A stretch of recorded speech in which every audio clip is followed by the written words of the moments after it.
What's up, tricksters and tricksetters, and welcome to another Tier 3 sub VOD review presented by your favorite radiant coach, Latano Papito. Today we have an Icebox, Clove, Platinum 2 lobby, but I'm gonna say this is Platinum 3 because he did reach Platinum 3 last act. So yeah, let's see what our friend Squiddle has to say. First of all, Clove on Icebox. Is it a good pick? You can play her. Doesn't matter. Like basically, Omen would be my number one pick all the way up to Immortal 3. After Immortal 3, Viper. And Clove would be probably like pick number 2. For an average solo queue player that, you know, just wanna run it down and actually do something with a heal, I mean, her kit is still fucking good. Now, some info about me first. I'm a male person. Now, why does he say that? Because a lot of times I call him she in my stream. I don't know, Squiddle, when I see Squiddle, like, it reminds me of a girl. So, I don't know. My brain is just fucked, absolutely. So, for a long time I played mainly unrated, so therefore I was bronze silver. Then one day, I decided to play some competitive games and boom, I got mental illness. No, I was diamond somehow. That was in episode 5, episode 6. Since then, I haven't been playing much at all. Overall, I believe that I can easily hit high diamond as of right now, whilst my biggest issues are mechanical skill, crosshair placement and movement, and retakes post plants. Listen, mechanical skill, you will get a training for that. If that is truly your problem, I will share some of my private training routines with you. We fix that easily. Retakes and post plants, ranked playbook. Oh, you're playing Clove, it doesn't fucking matter. In the Jet videos, I explained how to play every map, what should be your default postman position, how should you retake the bomb sites. Of course, you don't retake the bomb sites in the same way with a Clove and Jet. It's a similar mindset, where you should go from, what you should do, different abilities. Now, I have my fair share of 150 hours in aim labs, although they might have not been spent that efficiently, but usually it is not. Like, you know, an average player, like how they go and aim train is like they open up a Grisshot Ultimate or some random playlist on the internet and they are like boop, boop, boop, boop, boop, boop, boop, boop, boop, boop. And in the background, like they listen to the Kenny as certain people in Paris. And they're like, oh, I'm aim training. You're not aim training, you're fucking being absolutely mentally dented. And maybe you're gonna improve yourself for a bit. Maybe, but chances are very low, very fucking low. Like, it's better, like, use your fucking brain. I don't know why I'm cursing so much. I'm just getting a bit angry. Like, I just won 2 games of Omen to Radiant series, but still, I'm not happy with the performance, you know. Like, I don't know what's happening in my life. Like, I'm getting older, bro. Or just, I don't know. Now, listen. So, every player should make a playlist for himself. Fuck all of these general playlists. Fuck my playlist as well. I mean, general playlists. Like, make a playlist that works for you. Use your brain. You're not, like, I don't know how stupid you need to be to not realize your problems after 50 mechanical VOD reviews. Like, it's so simple. You do 50 reviews of your deathmatches gameplays, take down the notes of what you're missing the most, and find the tasks that are focusing on these problems. There's a lot of mechanics are just, you know, whatever. You will get some kind of a training anyways. It doesn't matter. Right now, I OTP Clove. You can do that. I mean, if you don't like Omen, you want to play controllers, you just main Clove at that point. Now, I also have had a lot of playtime on Omen and Yoru in the past. Let me know whether you believe I should go back to Omen at some point. I mean, you should always go back to Omen. like you know, if you already enjoy Omen and you want to play Omen, like you played Omen, you play Omen. Omen is far better than stupid Clove for players' solo improvement. But, you know, the problem is, like, which other agents you should main as well? That's actually the real question here. Like, which are the other picks that you should try? Because every player should master 2 agents up to Immortal 3 and have 2 additional, basically like 2 additional alternative picks. Every player. So if you're already playing Omen and, I don't know, Clove as a main, you know, may make a bit of a versatility there. You know, like, Yoru is not a bad pick, just before Ascendant 1, I will not consider Yoru as an option, to be honest, for 99.9% of Valorant player base. I don't know, Raze is easy, especially in the current meta, like, current map pool, sorry. Raze is dominating on all of these maps, you know? The only map on which Raze is kinda like shit is like Icebox. But even there, like, you can make her work. I don't know. I mean, I'm gonna check your tracker right now and I'm gonna tell you anyways, we'll see. I consider myself more of a macro player rather than micro, so it is weird that I find more success on Clove than I did with Omen previously.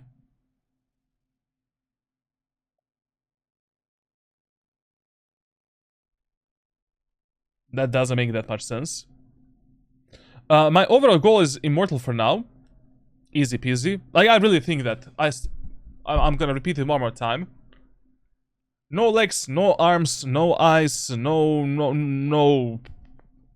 mouse, no keyboard, no monitor. You can get Immortal 1 in this game. You can get Immortal 3 actually, fuck Immortal 1.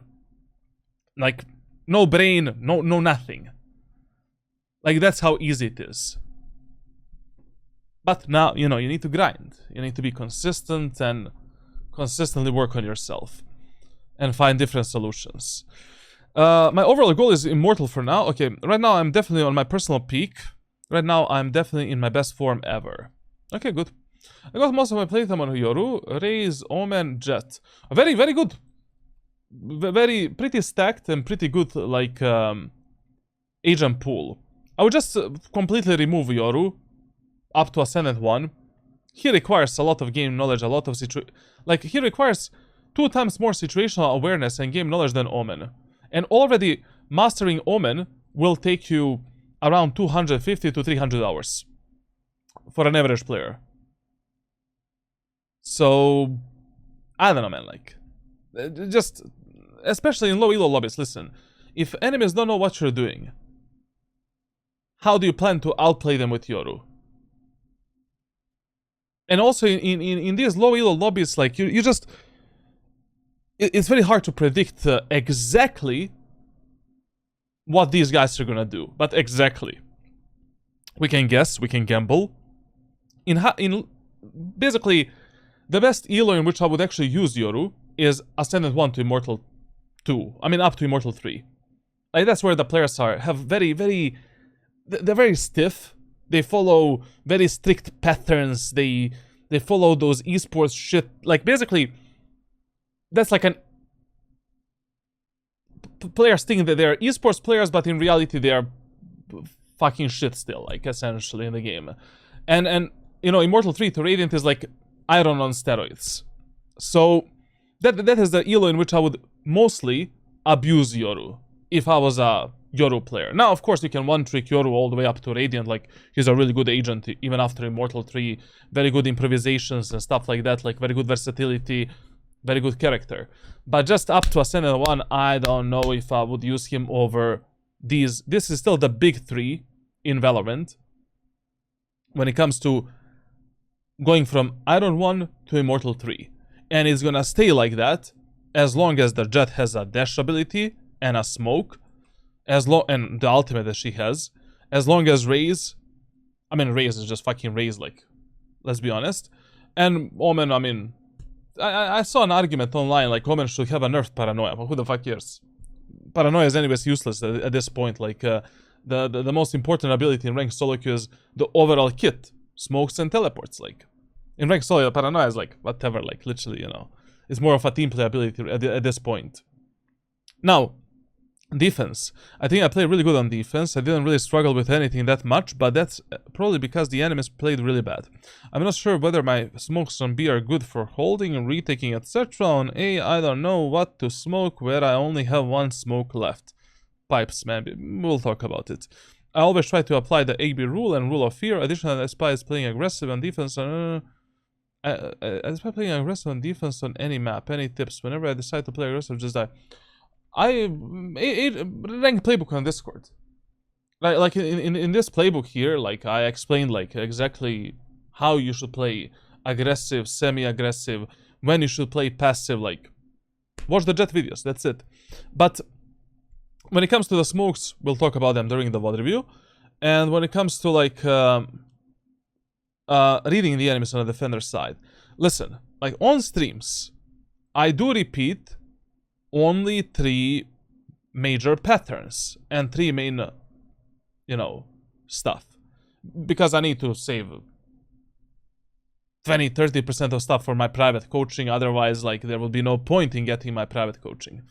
And those are like AB rule, rule of fear, and rule of 3 executes.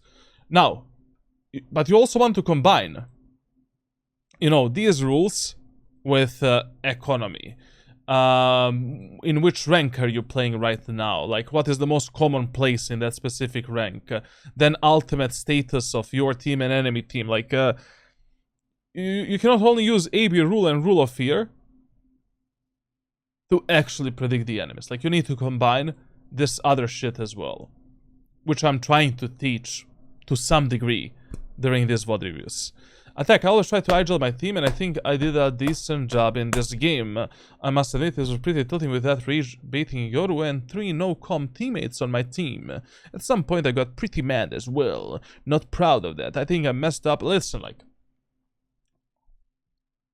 Valorant is a mega mentally taxing game. It's totally, like, it is totally fine for you to be tilted, to rage, to curse. Just don't do it in game. And that's it.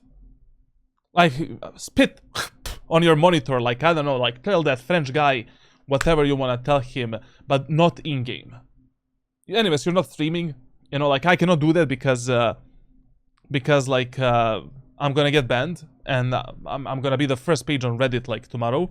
But I do that, like, when I'm not streaming. Like, I you know, I have a lot of discussions with my like with my mouse and with my monitor, but that's fine. You know, everybody tilts. Like, it's, you know, we're all mentally different persons. Like, over time, like the only thing that you wanna achieve when spit on your monitor, the only thing that you wanna achieve is that tilt and that rage that you have cannot affect your gameplay in a negative way.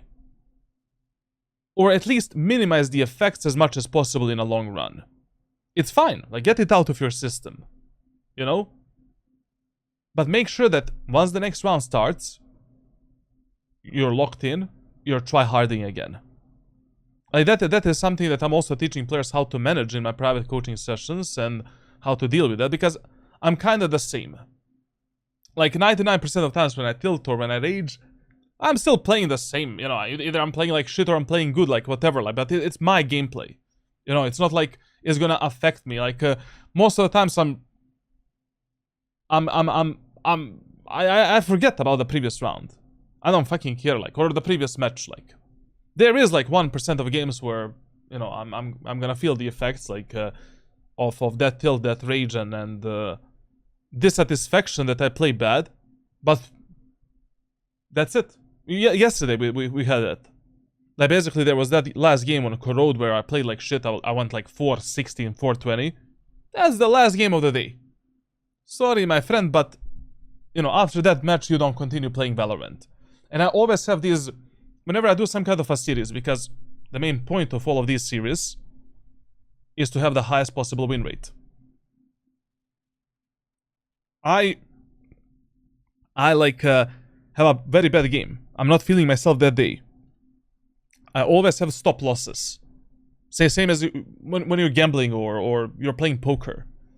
Like, I don't, you know, after that Corrode game. That's it. Today, after that Haven match, when I was tilting a bit and when I was underperforming, we won 2 games in a row. Even though I won 2 games in a row, I'm not gonna gamble with the 3rd game. I'm playing like shit today. I don't feel myself. And essentially, you know, it's enough. It's especially if you win the previous matches. Now, I think I messed up some post plans because I went way too aggressive. Okay, that's a problem. Sometimes I die because I wanted to make use of my overheal. Listen, I will. I have a lot of. I mean, recently I'm not that active. Instead of this forum, I promised to everyone that, you know, like, listen, like, just, you know, give me a few more months. Give me a few more months because I need to do all of the tier 3 sub VOD reviews, free VOD reviews, and I want to do the Corrode playbook for Jet and Omen. As soon as I finish all of that and Omen to Radiant series, I'm gonna start answering on all of your messages. I'm just mega sorry because I don't have time. Like every morning I wake up to 100 messages on the left side. I barely have time to answer those. And every day I do 4 to 6 hours of private coaching as well, plus streaming. So in the future, what I'm gonna do here is I'm gonna record small videos, short videos, instead of writing down like a goblin the documents. So I will be answering at least like 2 to 3 questions per day in the future, not now. In this forum right here, you can find like answers to a lot of the problems that you stated here from a few months ago. Now, one more thing that I'm gonna share these posts with you. One more thing that I just remembered, I eventually stepped away from Yoru Raze because my aim is way too bad. What, like, you're playing Yoru and Raze. Like, Clove is 10 times more mechanically demanding than Yoru and Raze in terms of raw aim. Like, there's so much cheesy and cringe shit you can do with Yoru and Raze that you cannot do with Clove.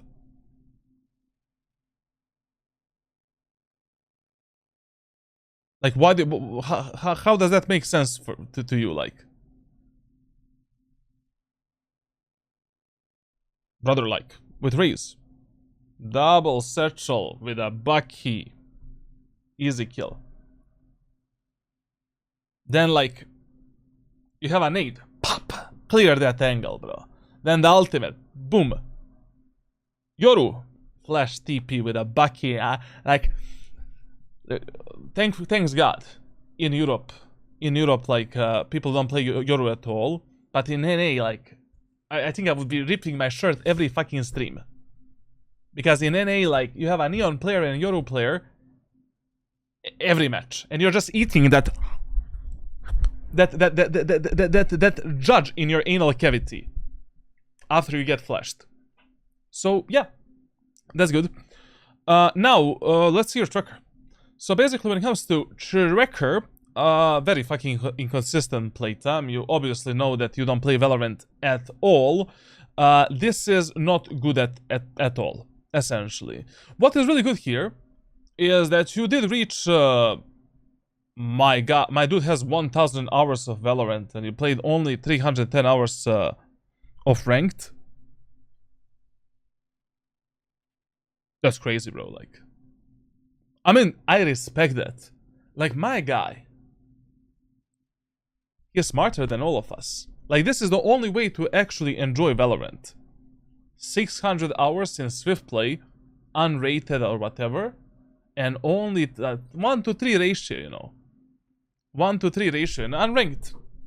You're stomping on these noobs. Listen, so I don't really know what are your capabilities. Because you did play a lot of the unrated matches. This doesn't look that bad in terms of your improvement rate. This is actually really good. You know, like, basically you got to Diamond 3 with 0 effort. Like, I think he got Diamond 3 in like what is this, like maybe 150 hours? 100 hours. Less than 100 hours. That's really fucking good. Like, that is a promising player. Like, recently I coached a player same as you. The guy, like, I need to put like 10% of my brain power. 10% of effort. The guy is just fucking dominating. After the coaching. Like, and you seem like that type of a player. Now, of course, like, we just have a live VOD review, but we'll see what we can do for you. This is really good. Like, I really think that reaching Immortal for you should be like a walk through the park. Walk through the park. Maybe you're gonna have like some problems in you know, in like Immortal and higher. I don't know. Like, the problem is, like, based on this tracker, I don't know what is your skill ceiling. You didn't play in any act that many hours. Only God knows what is your current skill ceiling as a player. So, for most of the players, like, you know, most of the players struggle at 3 choke points. 2 choke points. Transition between Diamond, low elo and medium elo, Diamond 3 to Ascendant 1, and transition from a hardstack Immortal player to Immortal 3 and higher. So, like, maybe you're gonna suffer a bit more once you reach those low Ascendant, Ascendant and low Immortal lobbies. Maybe not, I don't know, just based on this tracker, I don't know what is your skill ceiling as a player, and I don't know what to tell you. Overall, you know, what I would truly recommend to you is more playtime, you know, some kind of a training, and you're there. Like, you just need to play every day, and that's it, basically, like, to get to that choke point. Hello. No, I'm happy you're here. No training today. Today only depression. Only depression. No, love you. For you, like, only depression. What am I called? OnlyFans. I already told them we were gonna make it.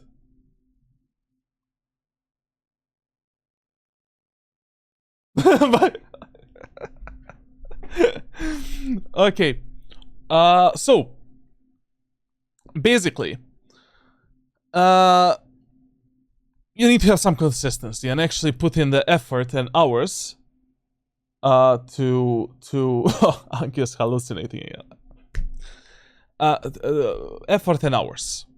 You know, like, this is not enough. Yeah, I mean, you don't even play the game. Like, try for at least 4. I'm really curious which rank you're gonna reach, and what's gonna be the first point where you struggle a lot. Like, try in the next 4 months to maybe play around 120 games per act. So that is like 60 games per month. 2 games per day. If you cannot do that, like, try at least 60. I don't know, like, but 120 would be good. I'm really curious, like, what is your, you know, what is actually your peak? Because it's not this. It's not this. I think it's a bit further. But I don't know how much further than this. Is it Ascendant 2, Ascendant 3, Immortal 1, etc, etc. Try to put in more effort, more consistent playtime, warm up, and that's it. Anyways, I will try my best to share with you some kind of a training routine that you can also use in the next 4 months. So that you have a consistent training, consistent playtime, and we'll try to see what is actually your peak. Because as I said, like, it's definitely not this shit. Like, also, I'm gonna mark this VOD as a Diamond 3 VOD review. Like, I don't care. Like, this guy is better than this. Like, maybe he's not better, but, you know, I think he has a huge potential. Now, stats optimal, every single one of them. I don't know why you have a 50% win rate only. You know, maybe your impact is lacking a bit, but you did, like, I mean, what the fuck is this? You know. As I said, like, I don't know why you play Yoru in this rank. Like, what is this, bro? Like, if you didn't play Yoru, if you didn't fill with Sova, if you didn't fill with Sky, if you didn't fill with Vice, if you didn't fill with Phoenix, already this act, you would have reached Diamond 2 and come closer to your Diamond 3 peak. And then, in this act, you would have much better starting. You know, moving forward. So, I don't know, stop feeling like you already kind of found out what actually works for you. You know? Like, it seems that mechanically, you perform really well for these ranks. Also, it seems that Omen also suits you really well. Like, I mean, this is pretty nice, even though it's only 6 games. So, I don't know, like, I'm gonna see your gameplay and then recommend you some agents. But for now, I would definitely stick with Omen and Clove as your main 2 picks. Like, you can play Omen during the days where you feel that your aim is shit. And you can play the Clove during the days when you feel that your aim is fucking good and that you don't want to use your brain that much. When it comes to other agents, I really don't know. I want to see your gameplay on Icebox, and then I'm gonna recommend you a few more picks. But I don't see a problem why Ray is really good in the current like map pool, man. Like, Ray is really good, bro. Really good, bro. Where were we? Okay. Actually, your clutch percentage is almost average. Not bad. So you have a brain for these 1v1s and 1v2s. You can be a bit better, but this is surprisingly decent. I mean, the guy's watching my streams every day, so it's normal. Like, haha, it's because of me. Okay, that's not bad. Like, pretty decent performance.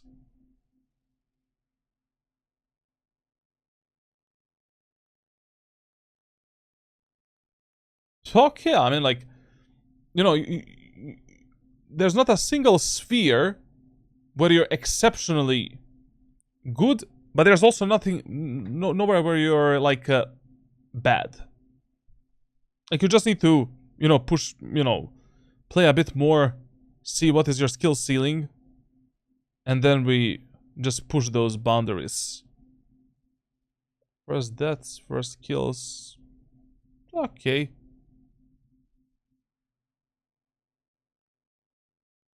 Actually, your attack is horrid. Like, your attacker side is shit.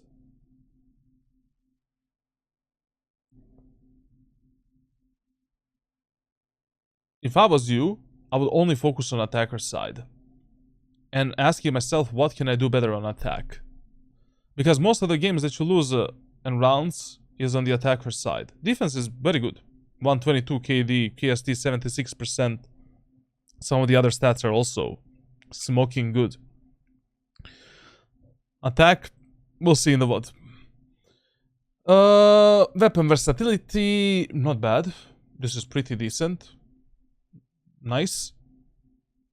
This, a bit shit, you know? By the way, you play with Vandal much better than with the Phantom. So if Vandal already suits you better, just stick with the Vandal. Very good. We have Op there, Outlaw, Stinger. We're trying to use variety of weapons. Not bad. Actually, not bad. It's not shit, sorry. But it's okay, decent. I mean, you only played like 67 matches in the previous act. Okay. Let's see what you can do better. And let's see what you're doing on this Icebox. I'm gonna mark this VOD as a Diamond 3. Because he probably has a Diamond MMR. Like, there's no way these players are like... I think it was this match. You see, like, he's playing like... With Fedionko, Uchun, Ikisi, Tio, and... Vilvins. I mean, this guy is peak Immortal 1. Diamond 1. Diamond 2. He's playing with a guy that is... What the fuck is this matchmaking, bro? My guy is playing with a peak Immortal 3 player. Okay, never mind. Never mind. So yeah, I'm gonna mark him Diamond 3. That's his peak rank. Okay, let's see what he can do better. Okay, let's start with the defender side of Icebox. What is important on Icebox? Cross replacement, angle holding, pathing, positioning, rotations, post plans. That's the most important. Utility usage, not that much. Like, you know, it's pretty basic on this map. You want to abuse every weapon, especially snipers, and when you see the opportunity to use them. A site, your default site, number 1 priority. B site, number 2 priority. First round, we always play on A, and then in the second round, we position based on how the first round went. You want to play the mid area of the map whenever enemies are mega unpredictable, when enemies are eco or halbye, or they're playing a bonus round, and that's basically it. And when the enemies have someone lurking and flanking through this area of the map, and you have no utility for that shit.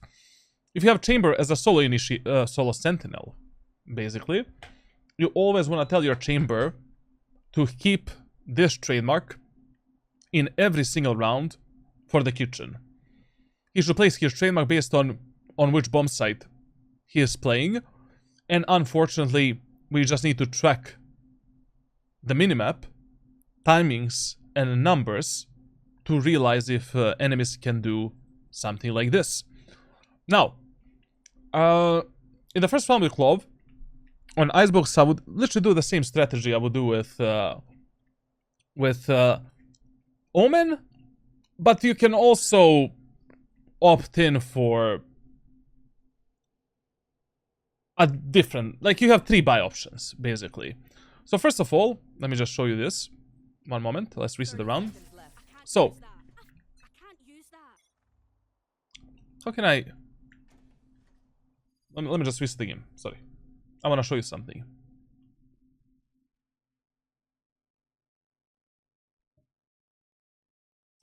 Why don't you respond to the Pornhub actress?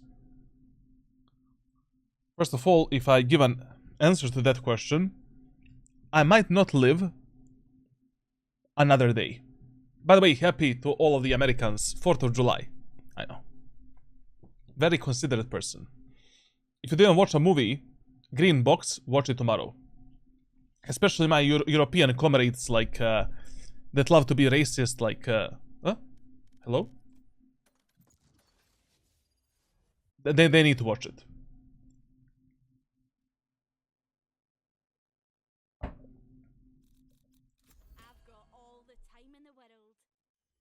It's not a green box, it's green book. Green book, sorry. Green book. Are you a comrade, Papito? Not really. We are all comrades. I'm more like a amici. My amicis. Mi amicis, bro. Mi amicis. Your party sets foot across a frigid expanse. So. Long lost resurface Okay. the shattered ice. 30 seconds left. In the first round. Roll to avoid frostbite. In the first round. Spending too many brain cells figuring them out. In the first round. And it's just as bad as under Shut the fuck up! First option you have. Classic, light shield, smoke, pick me up. And you play the first round strategy Get on with like you would play it with Omen. Like you can literally play passively with your teammates. Wait for the enemies to initiate the execute on A site. Drop this smoke in combination with this one here. dropping Get on the 410 generator before the enemies and just camp here. If enemies are taking the ropes, they're dead. If enemies are going above the pipes, you can peek them. Easy kill for you. You can also try to find an angle like this to kill the enemies there. You can also pop onto the enemies that are below you and try to fuck them. Also, when you're placing this smoke on the 410 generator, place it so that you still have room to peek the enemies on the left side. dropping a smoke. So that you can still do something like this if they're here. And go for a surprise jiggle peek. Kill them there, drop down, pick me up, Use that. and that's it. Option number 2 is like Ghost with a pick me up or straight up sheriff. But I would go with the ghost and pick me up because it's a heal. So we can just wait a bit and try to surprise the enemies from this angle. This angle here usually gets uncleared in the first round if you stay silent. Most of the times, enemies that are doing this or doing this will be fully unaware of this spot. I mean, they don't really have an option to commit their crosser onto this position because they need to clear so many different angles. We can just wait for the perfect moment of time, pop out, bop, bop, bop, easy kill, pick me up, get the fuck out, play with your teammates. Now, if enemies are pushing B, it's fine. Even if you have a classic light shield and 2 smokes and pick me up, you can go through the kitchen, you know, close range fights, medium range fight, medium range fight, medium range, I mean close range fight. Then when we are close, like, we can just smoke off the enemies, drop down, clear under, close the gap with the enemies through the smokes and try to triple shot them. You can pick up the ghost from them, then pick me up, you know, heal yourself, continue fighting the enemies. It's okay, it's fine. Anyways, just play in the first round the A site. And tell your chamber to give you a trademark for the kitchen. For me? Invite? Yeah, I'm gonna. I'll find you. Rotazione, potazione. Nice shot.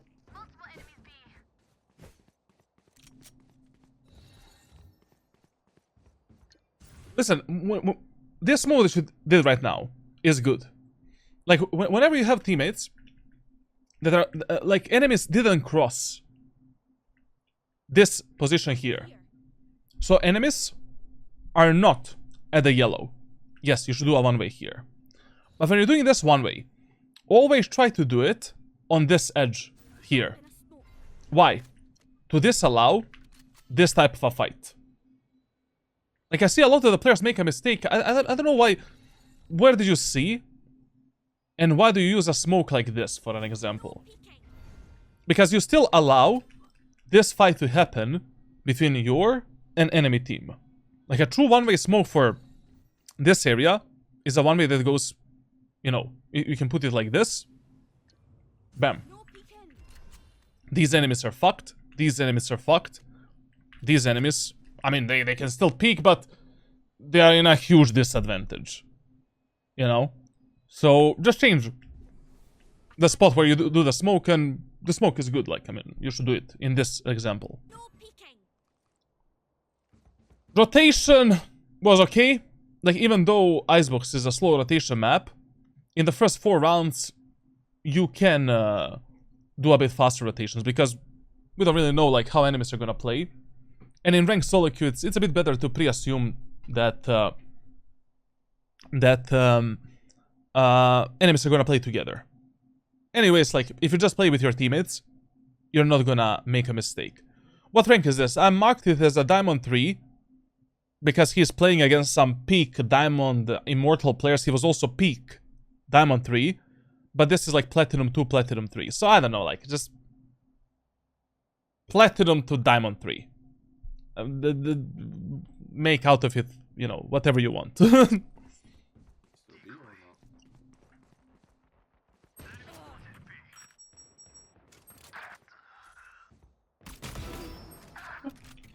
Forcing this fight, I mean, with a ghost and light shield, I would do it as well. Especially because you heard the guy drop down, but I think you didn't hear it yourself. So, it's fine. You know, I would have also taken this fight, absolutely.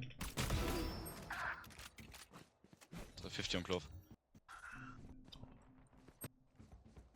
You see also here, look at the min-map. Look what your Yoru is doing. If you dropped this smoke in the B main, like this, chances are less likely that your teammates are going to have the confidence to go for this type of a play. They can still do it. I mean, you never know what your mentally dented teammates are going to do.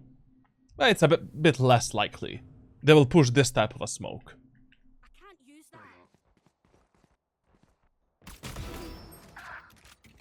Now, in a 2v2 scenario, you only follow one rule in your life. whatever this monkey do, you do it as well. That's it. Stick with the chamber, win with the chamber, die with the chamber. 50 on Clove. That's it. Here, I don't know why you didn't overheal. Huge mistake. Rather, that's why we bought the pick-me-up in this round. Drop in a smoke. You would have rotated faster. You would have had a lot of HP to fight the enemies. I don't know why you didn't do that.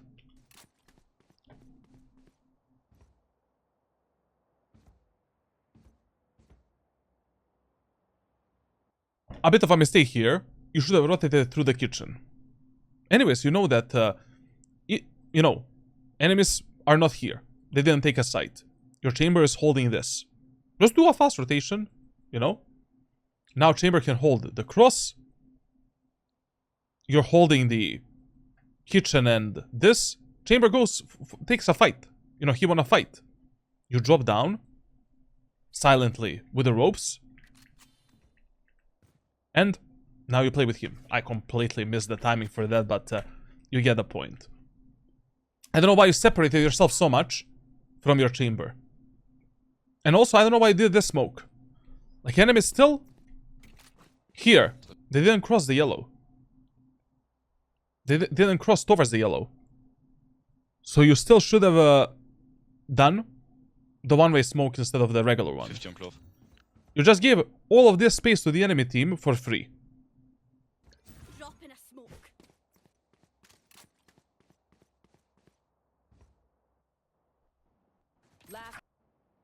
This round is your fault.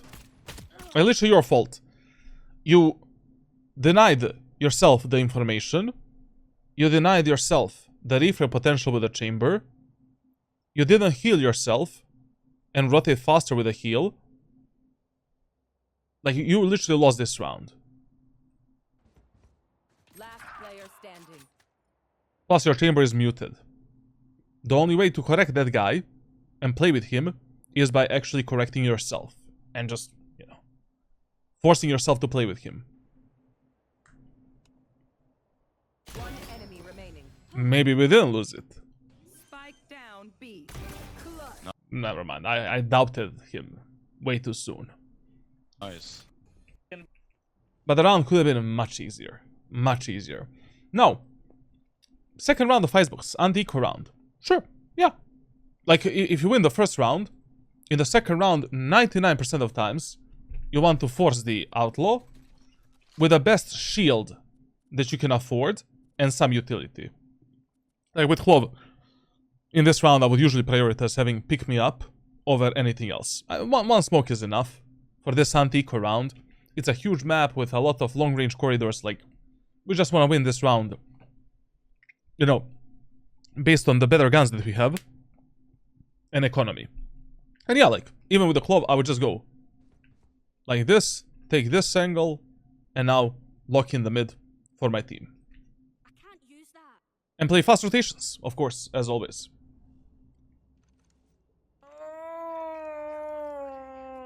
Average Frankfurt server.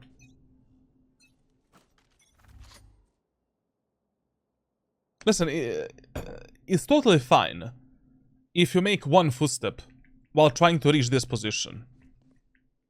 Like, you can maybe jump, or you can just do this. It's fine.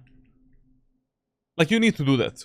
Otherwise, you might lose the timing onto enemies that are maybe just swinging this shit. And they can get here, and then delete you. Use that. Full A, guys. If you walked all the way up to this position, you need to jump on the window and clear this spot as well. Like, you need to gamble that. If you don't know if the enemies have the timing to do this. Because you cannot hold this angle if you don't know if the enemies are there. Like, just go for a crouch peek, pre-fire this, and then immediately drop. I mean, you don't need to drop, you can just keep holding this off angle like this. And just do rotations based on info. Can't use that. No on A. I know on B. Dropping smokes. Also, like, listen. You know, because Clove smokes are not that big and Omen smokes are not that big, like, if you're creating this setup, you really want to put smokes here and here. like on the edges of Dropping smokes. these two positions, so that we actually create a boob type of setup with a one-way here. I can't use that. I don't know, maybe, I think these smokes that you did right now, they're gonna have a bit of a larger gap.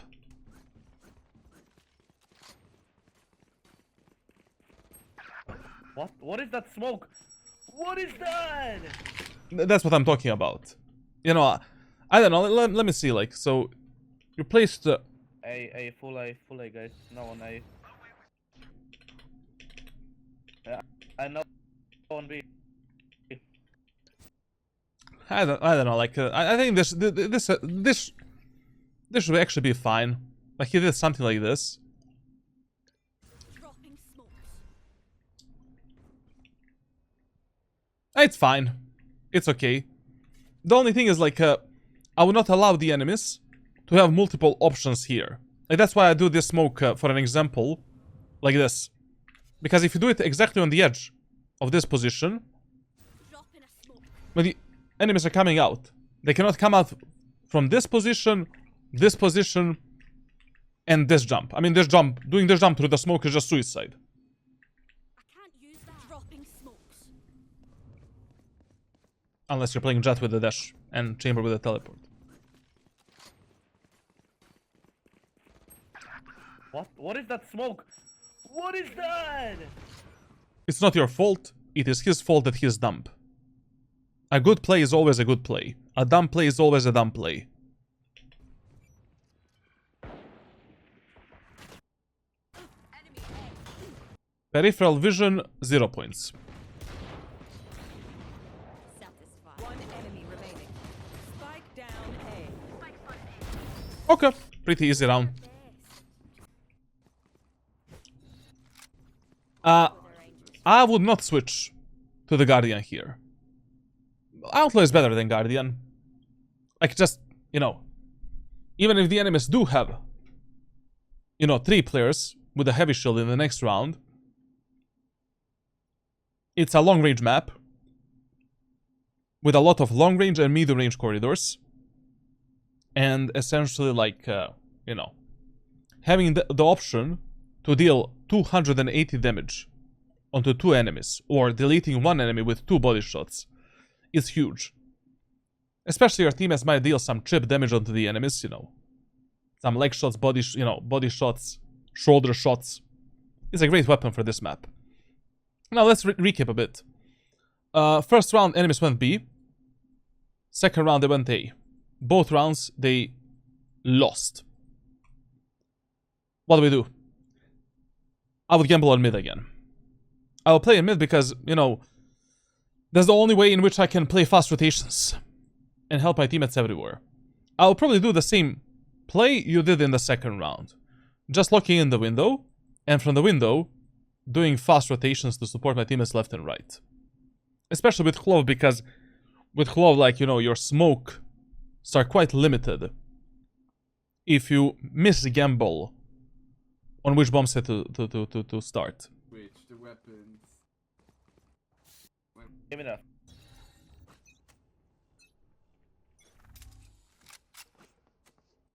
Don't play this aggressive alone.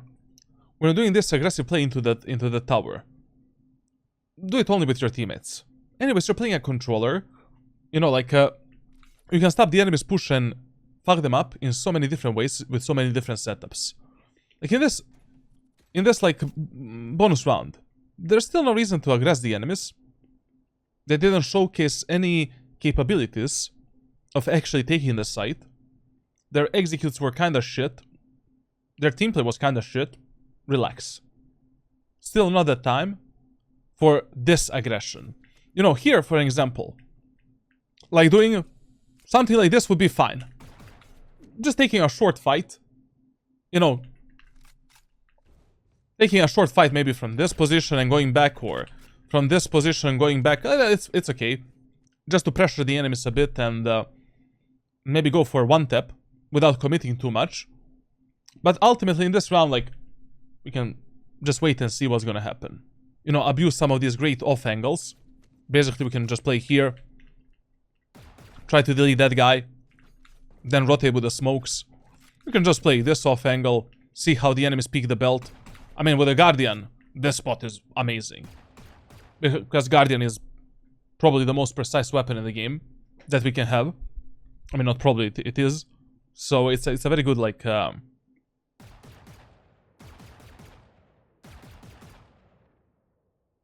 really good spot. Then, after we abuse this off angle, we can just go back, try to kill this guy, this guy, this guy, this guy. And that's it. Then we can use the booby smoke setups, maybe from the rafters, to additionally stop and delay the enemy's push and try to fuck them up. Don't miss the smokes. Very, very important, obvious. Can't use that.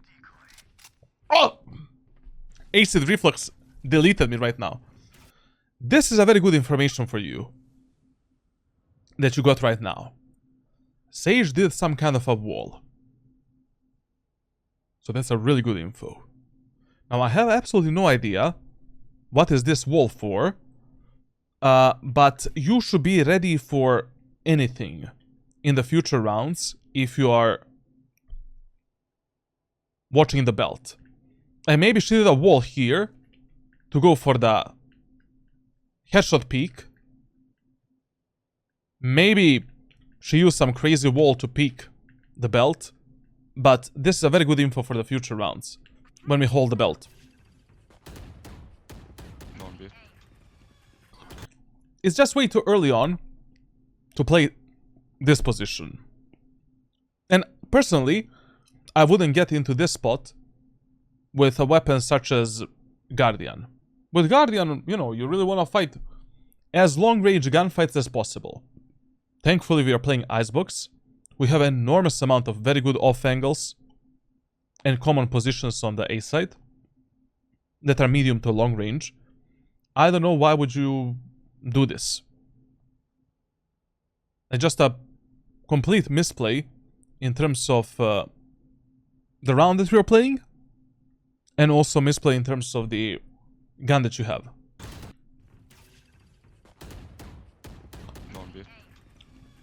Now this right here is just Valorant and, you know, nothing to do about it.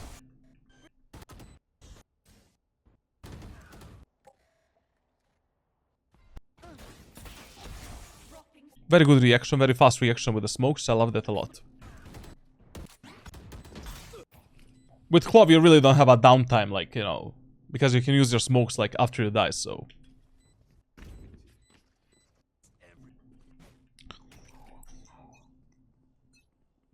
Now in this round... Generally speaking, you know, as I said, there is the third rule that I follow as well, in terms of my positioning. And that is the rule of 3 executes. Very rarely, players in ranked solo queue will do the same execute in the same way 3 rounds in a row. So now gambling on mid, totally fine. A good idea. Good idea, bro. Very good, very good. Angle holding, very good. Positioning, very good. Everything was muy bien. Just once again, I think you should have overhealed here and, you know, then we can maybe take a second. I don't know. I don't know why wouldn't you overheal here. Whatever. You're just wasting your time. Your teammate is already holding this angle. Nice summer. Drop in a smoke. Once again, I would have used that smoke differently. Now, on the minimap here, you know, like... if I see a drone... I mean, you know that all 3 enemies are there. Sage is here, Jet is here, Sova is droning. You have 2 options with the operator right now. I can just fully rotate and help my teammates defend the B main.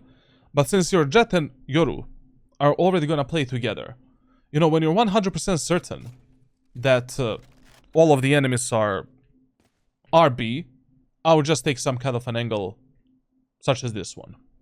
If enemies are committing towards B side, okay, you know, I'm there, I can rotate, you know.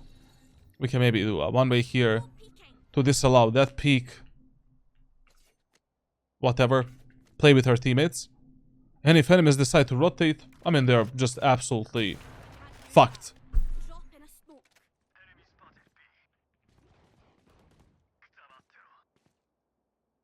I don't know who you're searching for. You know that all 3 enemies are B.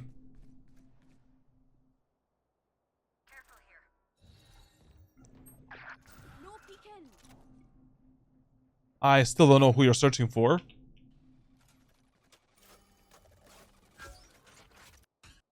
Listen, already, when Yoyoru died here from the Sova, you should have started rotating.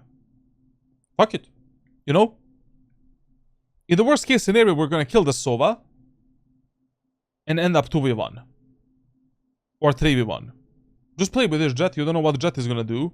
What type of fucked up idea the guy is gonna have. And that's it. No peeking.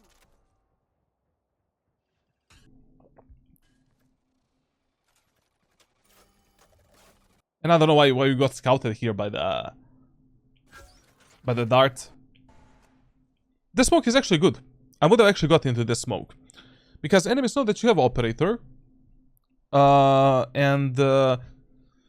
Usually in these ranks, players just don't expect the shorty as a secondary weapon. And since our Jet is on top, we have 0 info. Where are the enemies?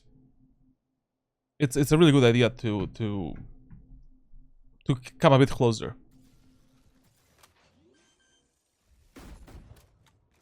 Spike planted. One enemy remaining. Okay. Ail me. Now in this round playing A site, good idea. Why not? Like, we stopped the enemy's push on B. Last time when that happened, enemies immediately turned their focus onto A site. We can play A. Okay. Now, in this round, this aggression is maybe okay. Because Sova never really used Dart or Drone to scout these early angles. And as soon as you notice in the first 4 rounds that enemies are not using Recon utility properly to get the info in these main areas of the map, try to abuse that against them. Especially if you have the op. Where are you? Mark 1. Mark 2. You know, I would actually, you know, because we know that Sova's Dart is shit. I mean, I don't know what Sova is. Sova Dart himself, basically, like, I don't know what he's doing. I would have played more aggro in this round. Like, I would just do this and try to take that kill I can't use that. and delete 1 enemy. Mark 1. Mark 2. Listen, if your teammates are already holding belt for you, and you have the op, I don't know why you're looking towards the belt. Like, on this spot, I primarily want to fuck up the guy that is going up the ropes. Because they will be completely unaware of this possibility. And if enemies come way too close, I'm just gonna reposition and get onto maybe this angle or go a bit further away. I can't use that. Enemy A. Nowhere to run. Dropping smoke.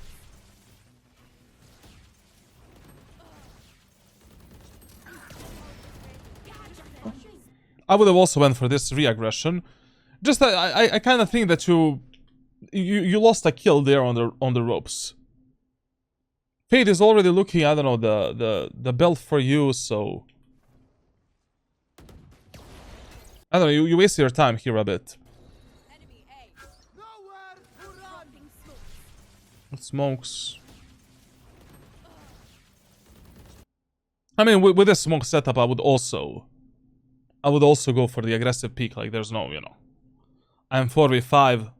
If I take a kill, I have the ultimate as well. Like, these are the, you know, the fights that you wanna force, especially with the op. Good pick me up.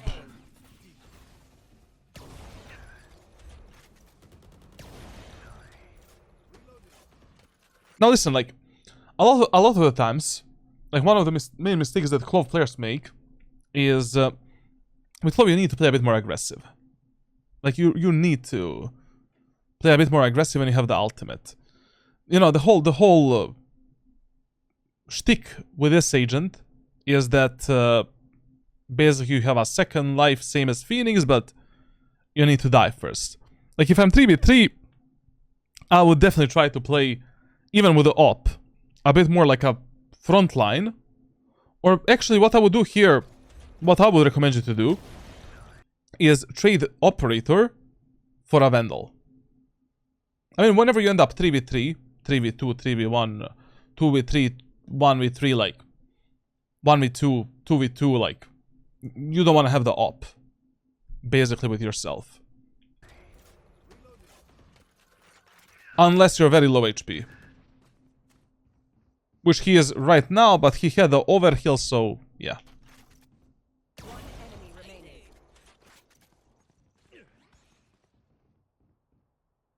Clear spike. Listen, if there is a chance, I mean, we have no idea where's this Killjoy, to be honest. If you're in this position, like you always wanna play basically from here. Now you're just scouting these two spots, and on every 4 seconds, you just jiggle pick this spot and get that info. So if you're playing here, you don't know where is the Killjoy, just, you know, watch the kitchen push, be ready to flick right as well, and just on every 4 seconds, check if the enemy is mid. But also, you know, since you have a chamber trip in the kitchen, you can just literally play from this position, only cover this angle, and occasionally check if the enemies are crossing there. I can't use that. Very good repositioning. Last player. Oh, Last player stand. but you heard the guy on the pipes, huh? Last player standing.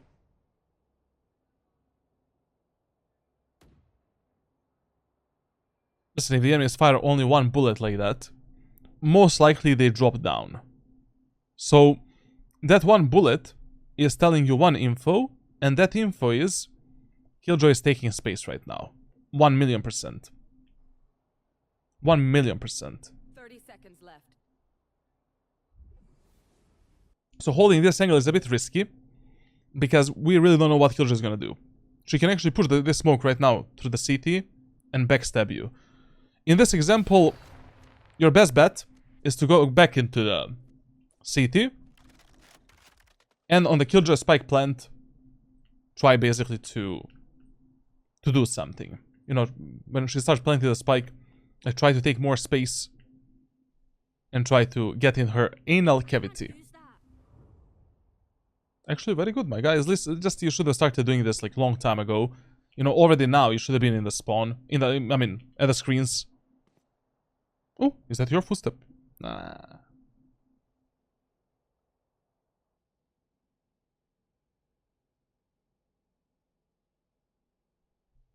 The Mexican anchor says, fuck you, lick my nuts.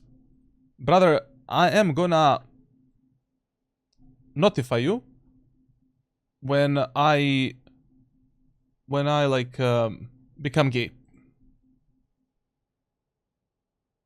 No man begs like you. Sorry. What the fuck, bro? Like some people really need like mental therapy. Spike planted. What?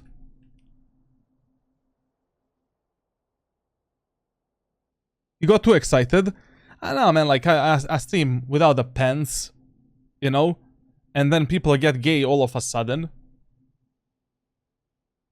Like, bro, I stream without the pants because it's like 40 degrees in my room. Relax, bro.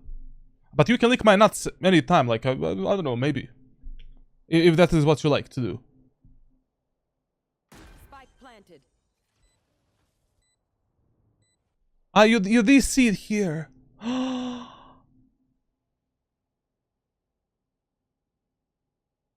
shit, bro. Ah, this is so unlucky, bro. This is so unlucky. Spike planted. Listen, man. I would actually just save the operator at this point. If we lost the timing to close the gap with that killjoy, to make some kind of a move. You're 34 HP, you have the operator, this is save. You know, it's way too early in the match. We still didn't build a strong economy. You're winning 3-1, it's gonna be 3-2, it doesn't matter. Like, this is the round where you just save and call it a day. If this already, you know, this unluck happens to you. Did you step in someone's toe, charlatan? I don't know, like, we always have one weird guy on both like TikTok and YouTube. But to be honest, like TikTok and YouTube chats can, I don't really watch them that much. Like YouTube, I read like always when there's some normal comments. TikTok, like I'm afraid to even open at this point. Nice try there, good prediction, but still, like I think it was not worth it. Like, this is the point where you just play for the exit from the enemy spawn and try to carry this up.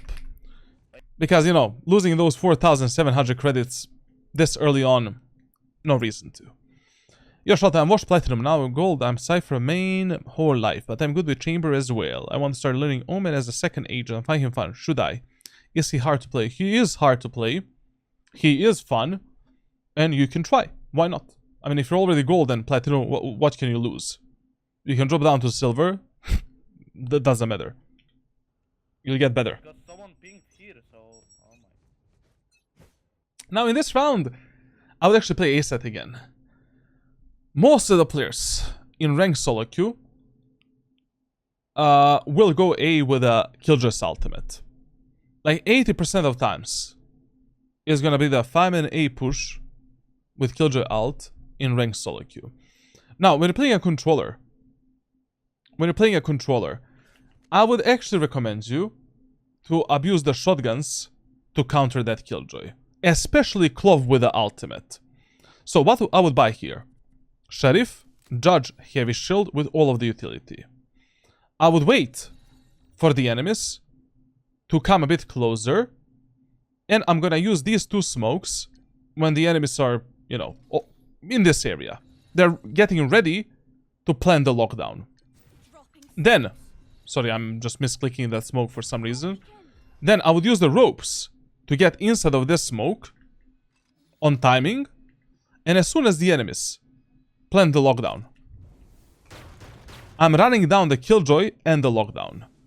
So your goal in this round is to destroy the lockdown, kill the Killjoy, use the ultimate, and maybe get one more kill for your team. If you create a 4v3 without the Killjoy's ultimate, your job for this round is done. Like, there's nothing better that you can do. Unless you wanna leave the whole site open and play a 5v5 retake, which is also an option. Why is Omen so hard to play? Basically, you need to learn a lot of different setups and, you know, how to play him in certain situations. Like, there's a lot of mechanics that you need to learn with his utility. But he's the most beneficial. We can play here with a Phantom, like, I mean, only God knows if enemies will literally actually go onto A site. And as I said, we can play a 5v5 retake, that's also fine.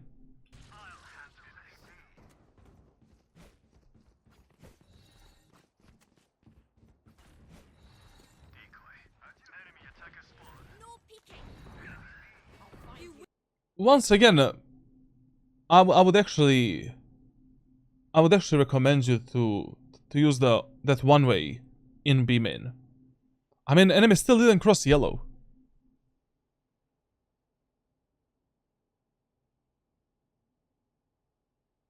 Like, if your teammates have the yellow control, just give them a one way.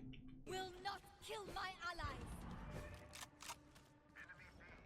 I mean, now we don't have it because, you know, we did a default smoke. Also, like, listen. Like, if you notice in the first 4 rounds that enemies are just pushing together as 5 most of the time. Together as 4 or 5. Just rotate a bit faster, it's fine. Support your teammates. I mean, you can hold this push under the tube from this position. It's fine. Leave the kitchen. Like, if the enemies are already super close to your teammates and the fight is about to happen, like, you need to be closer to them to refrag them. Like, hold under the tube like this. Just get the info here at least, if we cannot have the info in the tube and kitchen. And be ready to, you know, refrag these guys. Maybe we can support this chamber with a medal, so he can take an easy frag onto the enemies here. But I can't use that. I don't know why at this point you're going back. The enemy Sage is ready to shove her gun into the anal cavity of your chamber. We know that there's at least 3 enemies right now in the B main area of the map. Fuck it, you know, just be aware that there is a possibility that one enemy can be behind us, but you always need to fight the fights that your teammates are fighting in these ranks, or that your teammates are about to fight, because only God knows what's gonna be the end result in this area right here. Our Cypher, Chamber, and Killjoy good agent pool for gold plat. Cypher and Chamber are fine, you know. Killjoy, I don't know, like, I would not really play her. Cypher can be okay. Drop in a smoke. Killjoy really depends on the map as well. Bring them down. Here as well. I don't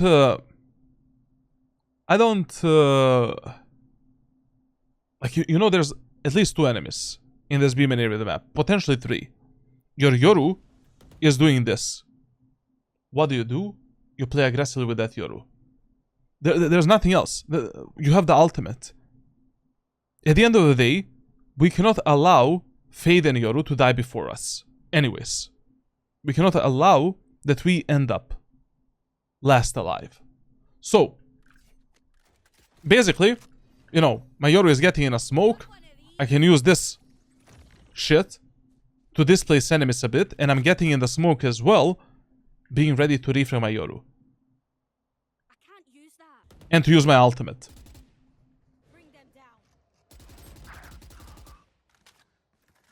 Like, you should have been there.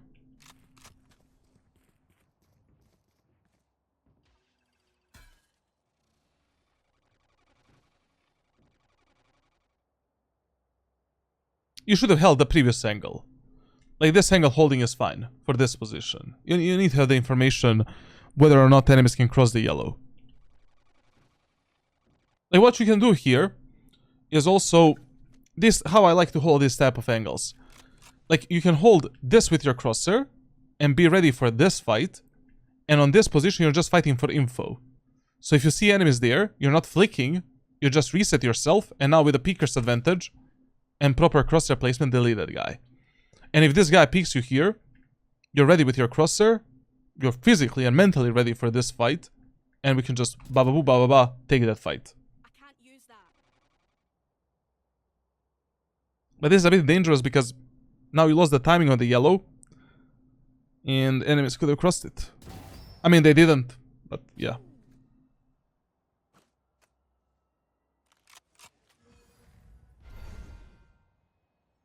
You need to speak more to your teammates. You created a 2v2. I would actually tell Fade here to play with me. Like, we know that Sova is at least in the B main. And is it a smoke for the cross in the CT? Like, we need to play together. I don't know why you're not telling your Fade to play together with you. Why are you trying to do everything alone? Drop in a smoke. And this aggressive peek here was good. I would have done it as well. Why? You have the ultimate anyways. Yeah, Frost, you have 20 to 30 minutes. All good, bro. Very good peak, very good fight. I like it a lot. Approved. Approved. 30 seconds left. Spike I mean, generally speaking, like with a Clove, like, with a Clove, whenever you have the ultimate, you can fight more aggressively. But the only problem that I have is that people fight mentally with a mental disability when they have the ultimate. So you need to find a better balance. Like, for example, I feel that in some of these rounds, in some situations, you played a bit too passively considering you have the ultimate. While from your community playlist, I can tell you have lots of Serbian viewers. Yeah. I mean, generally from Balkan, like, we have, like, at least 5% to 10% of community. The most of the community is from United States. Like, I think, like, 30 to 40%. How does Peaker's advantage work? We'll talk about it. Now, listen. When it comes to, like, you know, your specific gameplay, I would advise you to maybe play slightly more aggressive. And slightly, you know, at least be in these initial fights that your teammates are taking when you already have the Clove's ultimate. Because we could have used this ultimate a long time ago. I mean, not long time ago, like 2 rounds ago, like, basically. To easily win some of these rounds. down B. And even here, you know, how do we reposition? How we go towards the fade? So that we actually can take the fight first, or together. Like, this is a very bad crossfire setup. We don't really know where's the Sova. I mean, he can be beam in. But anyways, you have a big smoke in front of you.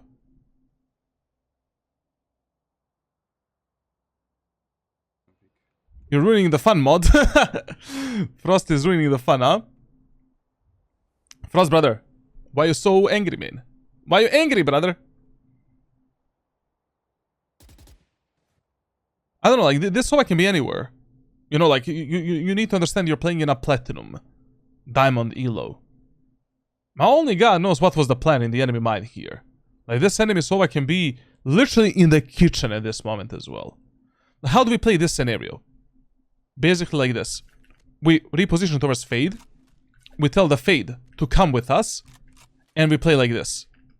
One guy is holding this. One guy is holding, you know, basically this. Or we can just reposition towards the safer spot. We can let the Sova plant the spike. Nobody cares. Or tell the Fade. Fade, come with me. Into the snowman. I mean, all of these words sound so wrong, bro, like in my head, but yeah. 10 seconds left. Thankfully, Solo is ALO. Tell the Fade. You know, listen, I'm not really IGLing in ranked solo queue. Shaltan, thank you for your time and for answering my questions. Much love from Macedonia. I have to go. Jackie, just during the VOD reviews, like, I love to focus on the VOD. But when I'm playing the game, you can ask me any questions, and, you know, especially in between the games, I answer 90% of questions anyways. Thank you for coming. Listen, I don't know if you're speaking with this guy. Like, obviously, I'm very, like, long time ago, I stopped IGLing in ranked solo queue. Not because it is useless, but because I just don't have mental capacity or willpower to try hard that much. But you will always see that I give basic communication. You know, I want to fight this. I don't want to fight this. Sova is yellow. Sova is main. Sova is mid. At least that. Because I don't think that this Fade knows where the fuck is the Sova. And she's gonna die in the next second. Maybe, I don't know, like, but still, it's a terrible angle.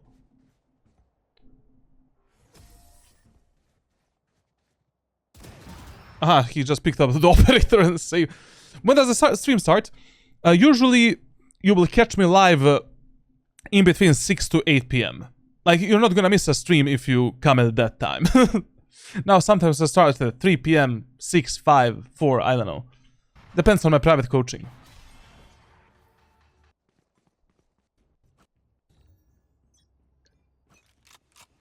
Mi amici.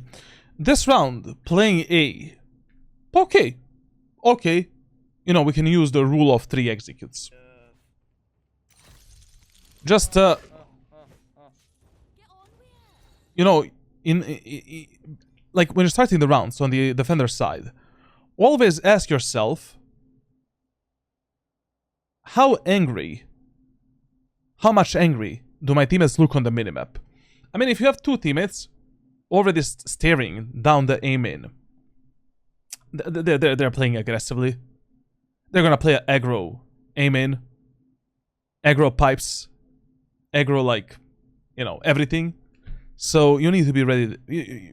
There's no smoking, no nothing. Like, right now we need to take some angle to support them. Which angle? I would just play on top of the 410 again. And then if my teammates want to aggress even further, I mean, at least I'm here and I can just, you know, take this type of a fight with them. Can't use that. Daily streams every day except Saturday and Sunday. Where are you? You see your Yoru? Yoru is crazy, man. Crazy, brother. And right now you should be there with him. I mean, if my Yoru is doing this, okay. You know, I'm gonna play here. I'm probably gonna do this smoke and just lock in this area with Yoru. And that's it. If Yoru wanna overextend, okay, we can also maybe do some smoke on tower, do the medal here, and now push with the Yoru. Of course, I'm not gonna be the first contact. I'm not gonna put myself in a position where I'm gonna die without the ultimate. I can't use that. But we need to make something out of this player. Thanks God, he didn't die. Jump spotting this angle doesn't exist in this game. Well, whenever you're playing against some heavily spammable position and you simply cannot safely reposition from that spot, there's no jump spotting that angle, like, you know. Like here, you either take a fight and jiggle peek or you don't take a fight. Like basically, you know, we can take this fight, then get onto this off angle, then go onto the rafters, then fight with our fade. I can't use that. Dropping smokes. Get 1 HP. You should run. And yeah, like, because the Killjoy has the ultimate, in this round, I would have done the same play. To be honest, even now, I would take the ropes and try to do something. You still have the ultimate, you know? Your teammates are playing pretty aggro on the A side. Why not? It's okay. It's fine. So what if you die? You're gonna respawn anyways. What a fucking pussy. Drop! We don't have that much time, bro!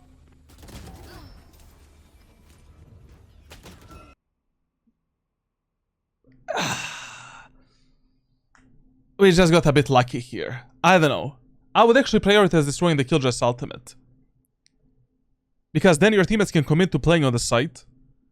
Like, I will first kill the Killjoy's ultimate, and then try to get a kill. And then use my own ultimate. Because then your teammates can still, like, you know, play the off angles on the site, defend the A set, plus you have the jet on the lurk behind them. But here you got a bit lucky because I think you can use the ultimate after the Killjoy's ultimate actually here. Like I never. Yeah. Well, this was a bit, you know. I mean,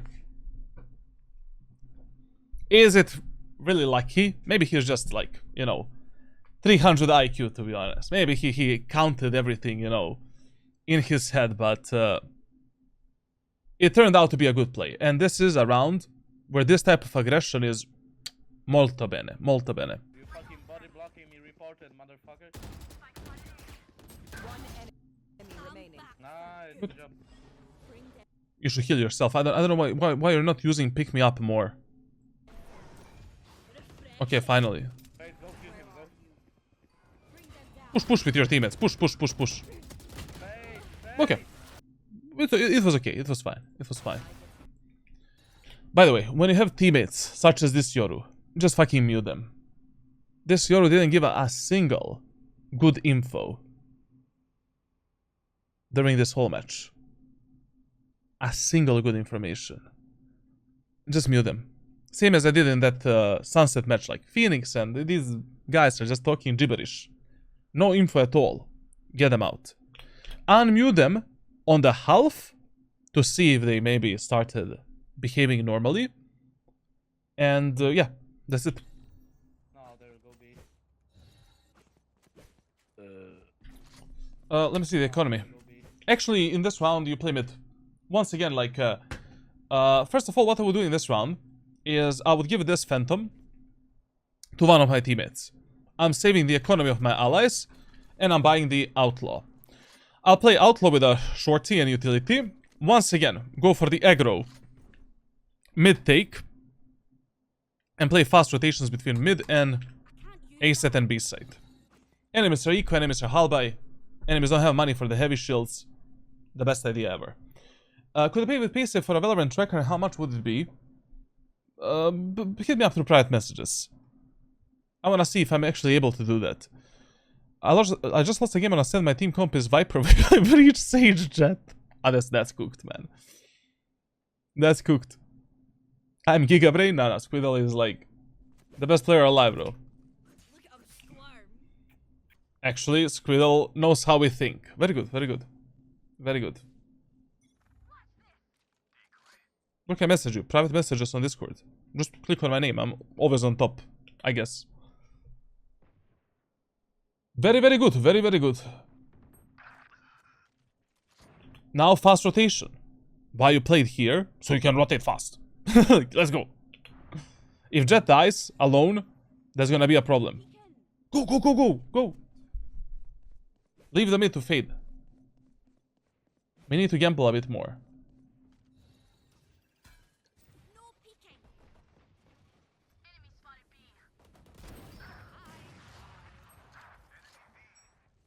B. I don't know about this second reload. I mean, it's okay. Like, I don't know, if I saw this guy, I would try to unalive him. Noopy, well swimmen. Now map awareness is gonna be crucial, like, you know, we have a Killjoy mid. We have two enemies in B main, so yeah. Richard, behind you! Spike planted. Behind you! Behind you! One enemy remaining. Please God, make the Killjoy in B main. Killjoy is stupid, she's gonna be in B main right now. Last player. No, she's kitchen. She actually went, I don't know where she went, to be honest, like. Drop in a smoke. But anyways, I don't know. Like, we should have been aware that... So essentially, what was the main mistake here? When you ended up 2v3, and the Sage already planted this wall, keep playing on this position. Like, I mean, your chamber is already holding this. Like, I would be checking this area of the map, and checking the kitchen for the flank and lurk. And then if the enemy start playing more aggro towards the chamber, I mean, like, they start pressuring him a lot, I'm gonna go for these fights, but immediately turn my focus onto the kitchen as well. Oof, what a snipe, bro. Like, that Killjoy is gonna delete this game right now. Chamber. Thank you, Playing ace set in this round. I would actually start... Yeah, I mean, it's okay. It's okay. The only problem is, like... It's okay. There's no problems. It's okay. Just the problem is, like... You know, once again, you see that your Yoru and Fade might play a bit more aggro. You need to play aggro with them. Thank you, Faith. Time to jump. Report chamber. Report chamber! My brother chamber. You see, right now, where should you be? You should be here with the Yoru. Deleting this killjoy and making sure that Yoru doesn't die alone. I'm gonna play after the VOD. We're gonna have a poll whether or not you guys wanna see me play League or Valorant. That's a kill. You had your fun. My turn. Have one of these.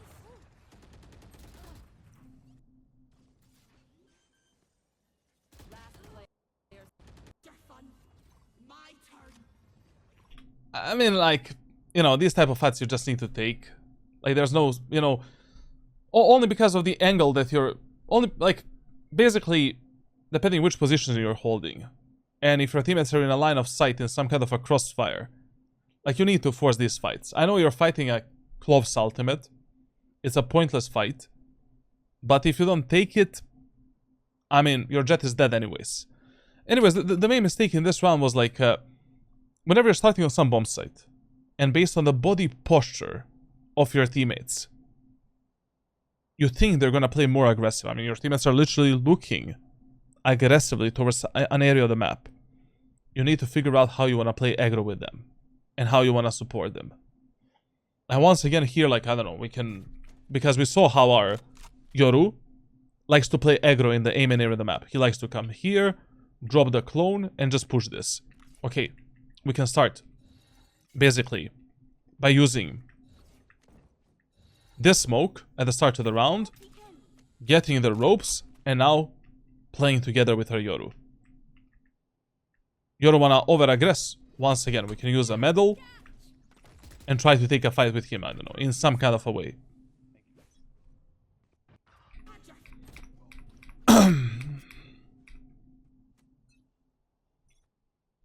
Okay, I mean, like, you know, you noticed in the previous rounds that enemies like to lurk and flank through mid. Yoru is actually playing B side, but he also likes to play B aggressively, so only God knows what he's gonna do. And this setup is fine.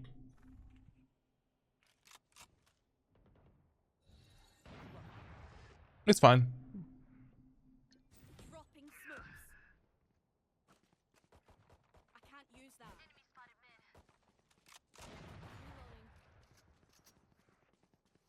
Reloading. I don't know how the Jett just got a kill there.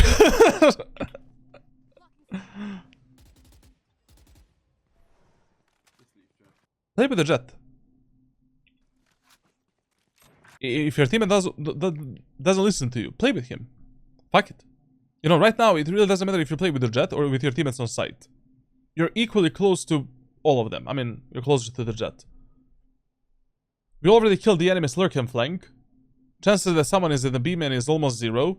Because enemies, you know, you always want to ask yourself throughout the match, what are the most common setups that enemies used? Do they like to do some 1-3-1, 5-man pushes, 4-1, 3-2, etc, etc. Like this whole match, they either did a 5-man execute, or they did some kind of a 4-1 setup where one player is going through mid.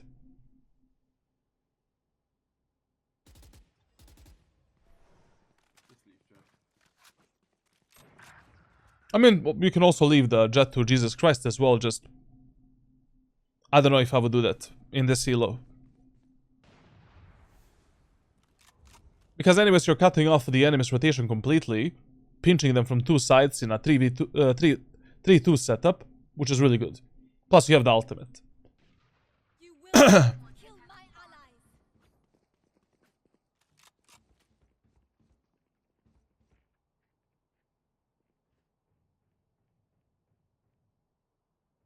Listen, whenever there's 4 of you guys alive on the map, and you have no idea where the enemies are gonna end up, play with a teammate that is alone. So right now, instead of being top mid, you should be guarding this mid area of the map from this here position under the tube. And playing fast rotation towards your Jett. Jett is alone. If she dies, round becomes 10 times harder. Anyways, you saw on the minimap that enemies started doing some kind of a rotation towards the B. I mean, I don't know if the enemies are gonna end up B, but that's the only info that we have.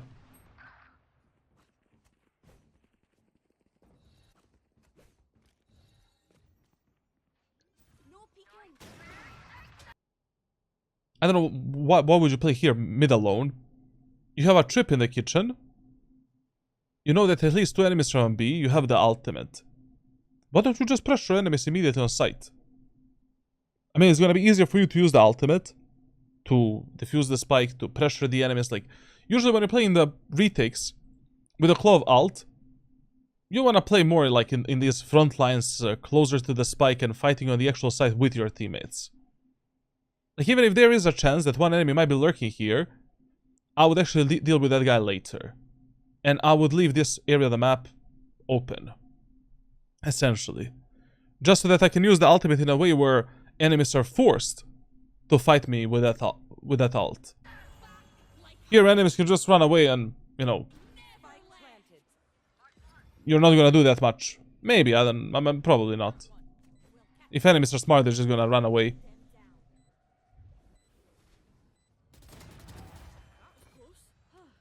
I don't know, like, how you got that kill, to be honest. Now listen, when you have a medal already, you know, with yourself, like, take your time, like, basically to maybe jump spot the enemies a bit more when you're fighting the enemies in these areas of the map that are more claustrophobic. Like, for example, 2 more enemies are alive. You know that enemies are not on the left side. Take a jump spot on the right side and try to pressure them more with a medal. Like, medal is probably the ability that you're underusing the most. To pressure the enemies, to push them back, to support your teammates, to take space, etc, etc. Like, basically here, okay, no one is here. Let's jump spot this. Aha. Jet is there. Let's do this. And engage her from the left side. And try to get a kill. But also the problem is, like, if I only see the Jet there, where the fuck is the killjoy? I can't use that. Last player standing. Maybe yellow. Smoking too.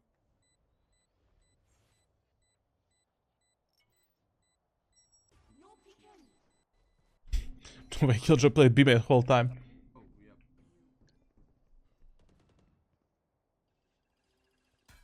Dropping smoke. One is mid. Brother, if you get revealed on tower with a dart, drop down immediately. Knife in the hands, skibidi doop doop doop. Get on rafters, get on screens, get anywhere else.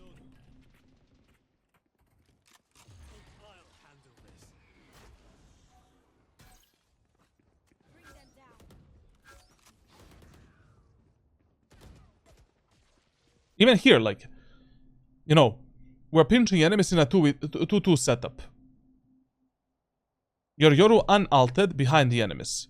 But maybe, you know, like, use this medal might create enough pressure for your Yoru to maybe get a kill. Like, you do this. Who knows? You know? If the enemies are here below, like, they're kind of fucked, essentially. From this spot, you can also use a medal for the rafters as well. I can't use that.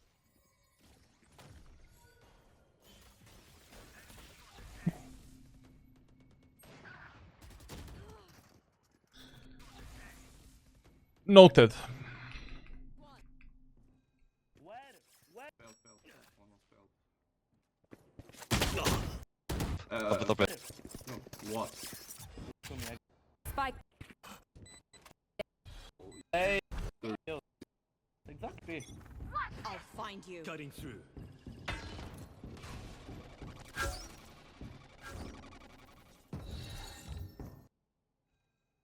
Brother, on a set of Icebox, you have so many good off angles, on angles, left angles, right angles. Like, you don't need to start every round on tower.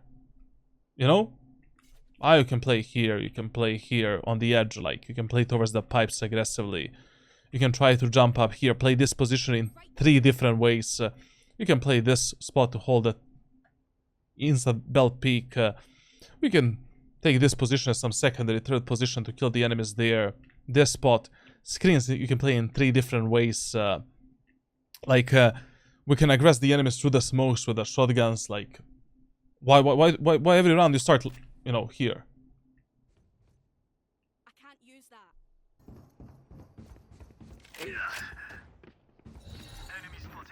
Especially once you notice that you're getting 0 value from some position. You're not getting any kills from that spot, any valuable fights, or, you know, you just stop playing that spot and try to abuse everything else that you have in the playbook. Dropping smokes. Bring them. Hey, even here, like, you know, you hear the enemy's footsteps. I would be doing some kind of a blind medal, like this. One of these. God knows when and how the enemies are gonna engage this fade. Enemies' footsteps are pretty close. Yeah, I can't use that. Nowhere to run. Even now as well. Like, we don't know if enemies are pushing in or not. Like, you can literally bounce your medal from the roof. Like this. Like, if you think that enemies are taking space here, you can literally do this. And try, I mean, that's for the 410, like, just practice it in a custom server, you know, like, a feeling for this shit. I can't use that. Take hold. Bring them down. They're blind with fear. What the fuck? I'll find you. I don't know what you're holding right now. Like, your fade is gonna be the first contact with everything. And you don't have an angle on which you can refrag your fade in anyway. Like, okay, I got onto rafters through the spawn. Now I wanna repel the enemies and I wanna find some angle to fight them. Let's try first to hold this. You know, let's try to see if we can get a kill there. Let's hold this position for our teammates. But holding this is like, I don't know, like, Use that. this fade can die from left, from right, from above.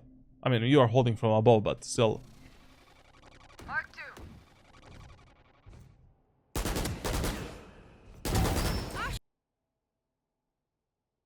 Why would you take that fight without the medal? Shot refreshing.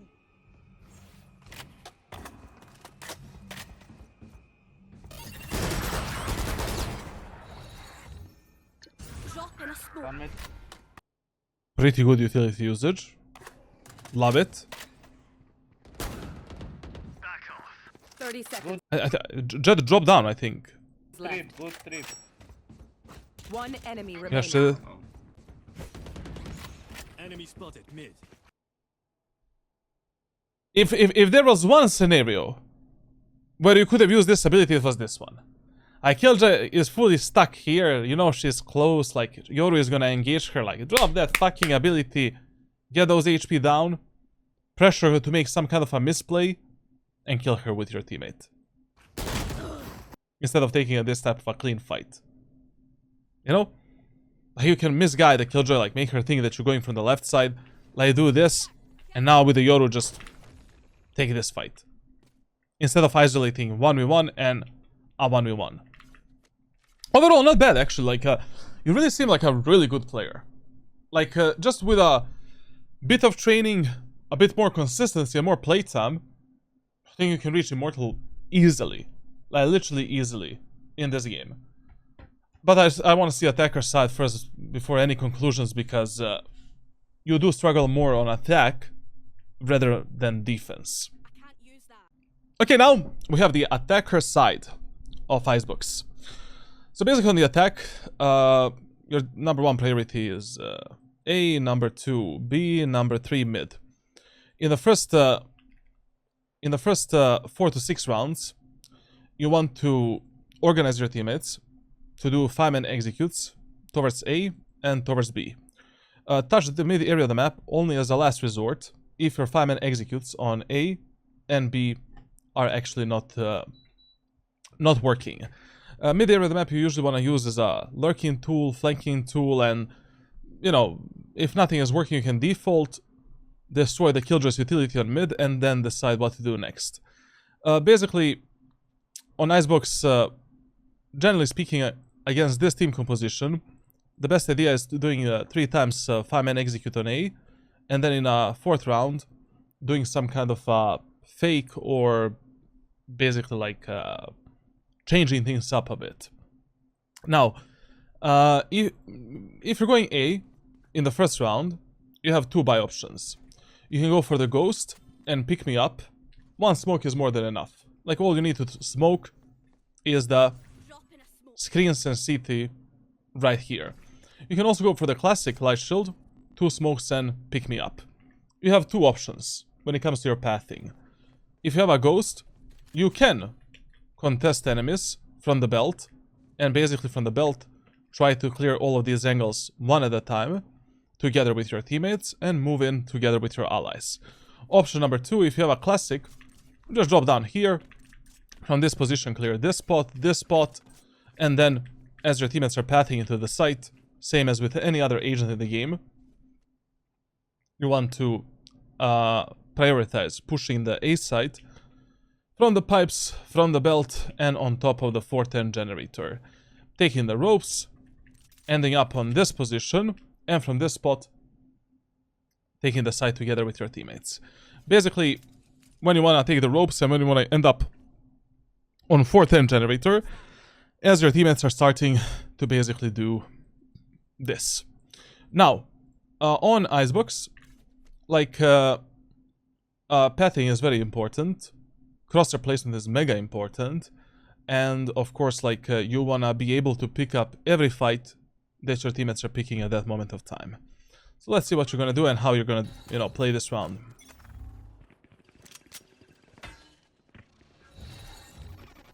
Way too early smoke. Like, basically, there's no reason for you to drop the CT smoke if you didn't take the pipes and belt yet.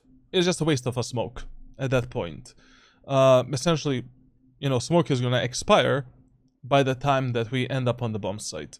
You want to start using your smokes for the site once your teammates take this area of the map. Then we can use the smokes for this, and do some kind of an execute together with our teammates. You're losing the pacing right now. You're way too far away from your teammates on the attack, your most aggressive allies, and essentially, like, this round is not gonna end up good. No peeking. Where are you? Multiple. Like, basically, you know, where you should have been right now, you should have been close to your teammates, fighting this jet, fighting these enemies that are aggressive, and I mean, you're still here. 90 on jet. Bring them down. We found one. Enemy spotted. Planted. One enemy remaining. Okay, considering like how bad this round could have been, it actually turned out great. Just don't lose this early pacing. How the LA games went? We won one, we lost one. I learned in a hard way that cartouche jungle in Platinum and Emerald is not really the pick. Now, solid round. You know, just you know, this early pacing that you lost can cost you a lot. Essentially, already here, you should have been close to your Yoru and take the fight with your teammates. Already here, you should have been on the top of the 410 generator, fighting with your Yoru on site. I mean, in this 4v1, like, just, you know, fight with your teammates and that's it. Okay. Now, if enemies are, like, eco halberd bonus on a defender side, you can feel free on Icebox to avoid this area of the map, especially if they have a Sage and Killjoy that are really good agents to defend the B set and mid. Just do a refinement push on A again, and you have two buy options. Buy option number one, Bulldog Heavy Shield utility. If you don't have money for the Bulldog and Heavy, you can go with the Outlaw, even on the attacker side of Icebox, because there's a lot of long range fights, a lot of medium range fights, and this weapon, Icebox, Abyss, and Breeze are probably the only maps on which I would force on the attacker side the Outlaw. Let's see what we're gonna do. Go away again. Keep hitting them. No reason to hold mid here. You don't know what's happening in the mid area of the map. Enemies really don't have an incentive to pick the mid in this round, because they play eco weapons. They have sheriffs, they have shorties, classic pistols, ghosts. Like, why would anyone in their right mind basically pick the mid right now? And of course, like, if I buy the outlaw in the second round, I will try to go play a bit more aggressive and clear some of these common off angles and on angles with my teammates, obviously, from the belt. I saw you holding this in second round during Chamber to Radiant.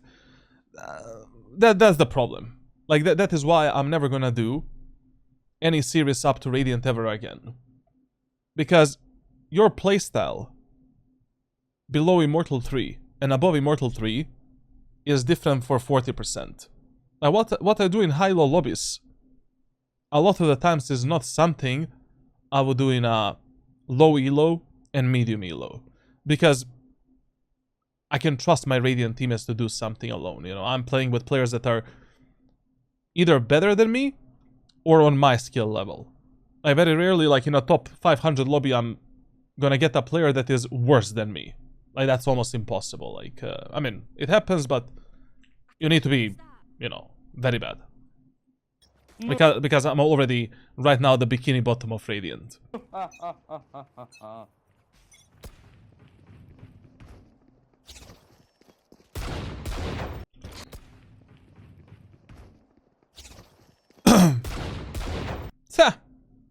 We got debated there a bit.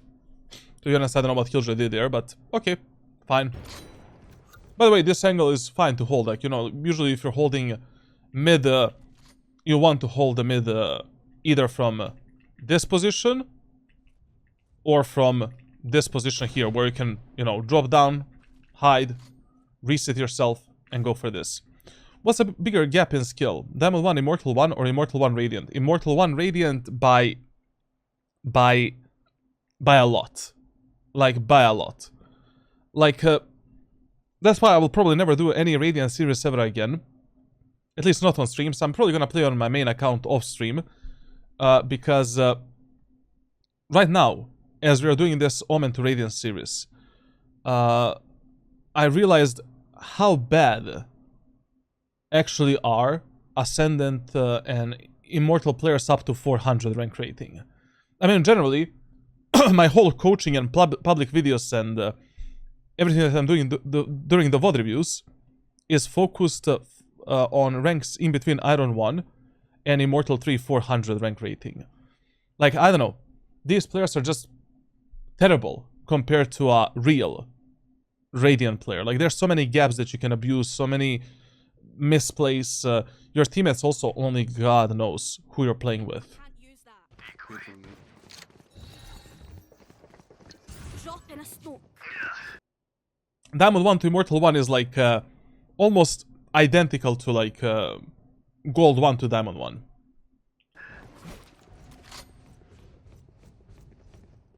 I say almost, like it's not really on that level, but almost.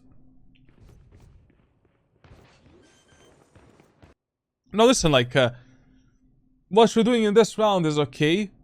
Just once again, it would have been much better if you played with your teammates. It's an anti-eco round, no reason to play separately, no reason to hold the mid. Just a bit of waste of time, you know. Drop in a smoke. This trademark from your chamber is terrible, but, you know, basically, if you're already doing a trademark to stop the enemies from behind, you use it either here, or you use it here, like this. This is the only trademark that can actually prevent the enemy's flank, and this is usually the best one. Yes, there is always a chance that enemies can... there's not a single trademark that enemies cannot smoke off. Like, but at least, like, Killjoy cannot lurk behind this. Or Sova.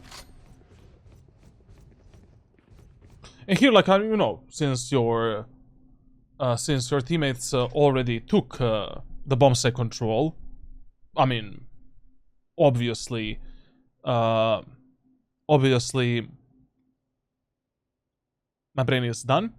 Obviously, like, you can just hold the flank at this point, no problem. the only additional thing that I would do here is I would give them this smoke. You know, this smoke is good when your teammates already have the control of the backside, and when we already know that no one is on the rafters. Like, I mean, if that is already the case, feel free to give them that smoke as well. It's just gonna support them, it cannot hurt them in any way. Nice, nice, good job, good job. In this situation, Spike is planted for you, so... I don't know. Still, a bit better approach in these type of rounds is to play up front, rather than holding the flank that you don't know if it's gonna happen. It did happen in the first round, but it's still not enough info, just based on one round, to commit yourself so much to this specific play. One round is nothing, but if enemies do some play for 2 rounds during a match, and that is then, you know, then we can discuss holding the flanks, holding the lurks, doing some solo plays to punish these solo plays from the enemy team. From where should I hold the flank? Well, usually the best spot is this one. Like, this is the best spot. This tight angle, right here. Like this, with the snipers. And without, even with automatic weapons. You know, you can take a short, small fight, and then, you know, jiggle fight commences. Here, like, you can damage the enemies, maybe kill them, or maybe damage them for 40 damage, and then baba boo, baba ba, baba skibby dib dab. Should I aim train in aimless or deathmatch? Both. No, you should never hold the flank from the belt. Never. Ever. It's a really bad spot. Because then you create a vertical problem. Like, enemies can peek you from here, from here, from here. Like, you just narrow down all of these verticalities into one. This is fine. Does hertz really matter? As long as you have 144 hertz, then you have no problems. I can't use that. That's like a minimum for esports FPS competitive games. EA Games.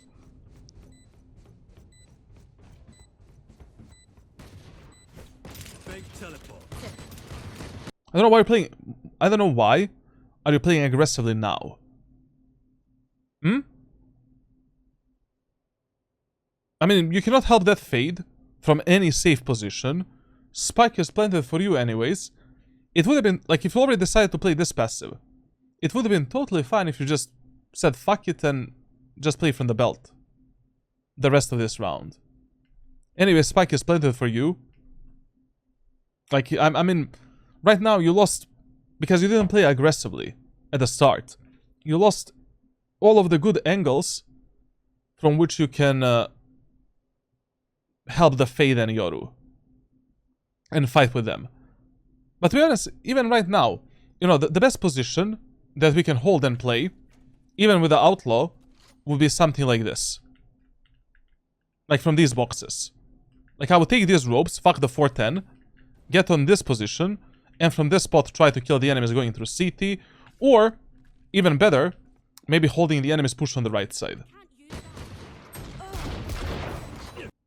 That miss is gonna cost us a lot. Last player standing. I understand that like the biggest mistake in this round was, like, there was no reason to hold the flank. We should have played aggressively with our teammates. Yo, Mala, well stream, baby. How often do you aim train or warm up on aimlabs, or have you been doing it less? The last time I warmed up or aim trained was 2022, my friend. I just don't have time. Like, I don't know. Like, literally, the problem is aim training and warming up doesn't matter if I'm not gonna do it consistently. Maybe I can squeeze in some aim training and warming up, like 2 times per week. But that means nothing if I'm not gonna do it every day, or at least every second day. I'm coaching, like, basically, I don't know, 5 to 6 hours every day, making content like 2 to 3 hours, then answering, like, basically, I don't know where to put it. Like, I mean, my job is not to play ranked in this game. My job is to teach others.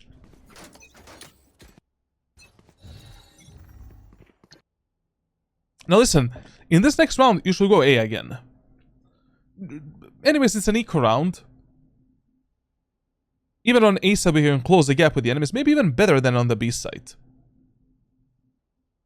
You know? So... I mean... you know... if you push A side right now, it is far more unpredictable rather than doing anything on mid and B. Then in the fourth round, we can actually do some kind of a fake and completely bamboozle the enemies. Also, they have a Killjoy and Sage pushing B side against the Sage wall, Killjoy I don't know. It's gonna be fucked up. No peeking. Time to jump. Decoy. We'll see. Coach is one player and Charlatan is still good at it. But to be honest, like, right now, in terms of the skill, when it comes to my mechanics, I'm still better than an average, like, Immortal 3 player. But I'm, like, so much worse than an average actual Radiant player. Like, when I say actual, I mean the player that is right now Radiant. So it's just, like, impossible. I don't know. Like, it's really impossible to fight these demons that play, like, 24/7. Also, I really want to start grinding in League of Legends again. I don't know. I just feel a lot calmer, a lot more calm when I'm playing League. And I have a huge love for that game. That was my first addiction when it comes to gaming. I did play CS 1.6, Warcraft, before League and Quake. But League was the first game where I was like, bro, I want to be pro in this game. I want to be challenger. I want to be everything. Like, and it would be a... actually, it would really be a good storyline if I somehow transition from Valorant to League of Legends. Because League of Legends was always like my first love when it comes to gaming.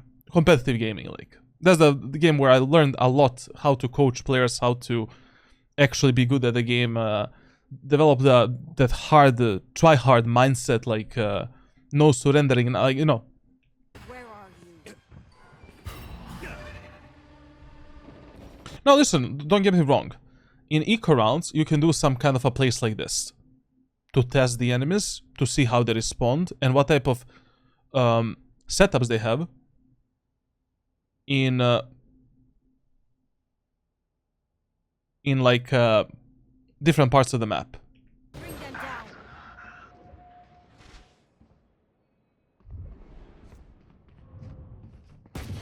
Honestly, for me, it's not even that I want to be that ranked thing. I just want to have fun try-harding and getting rewarded for it. I mean, like, I literally try hard, like, I don't know.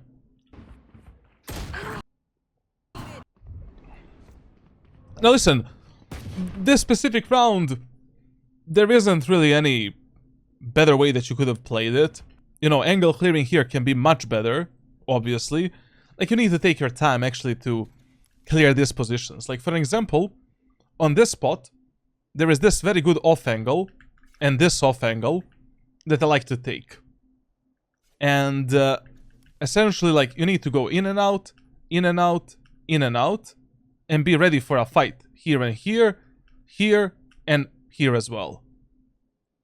So, you know, if I'm clearing this position, I'm gonna check this, move myself back, jiggle, jiggle, jiggle, and now I actually commit to, I don't know, we can jiggle this, and move in. Can't use that.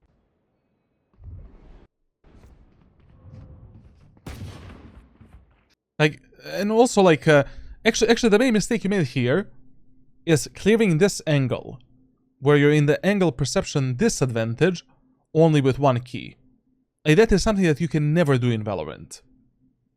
Like, whenever you're in the angle perception disadvantage, like, this wall is much closer to you than it is towards the enemies that are on the opposite side. There's never a moment of time where you can do this type of movement. Because if you stop at the wrong pixel, at the wrong moment of time, where you maybe only see half of the enemy body, or you don't see enemy body at all, you are fucked.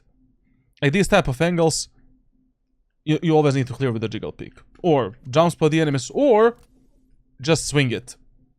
If you're fighting together with your teammates, or if you have some idea where they are at that moment of time.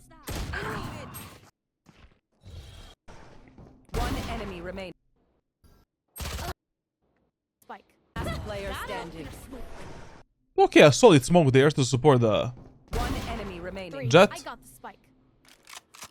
Info.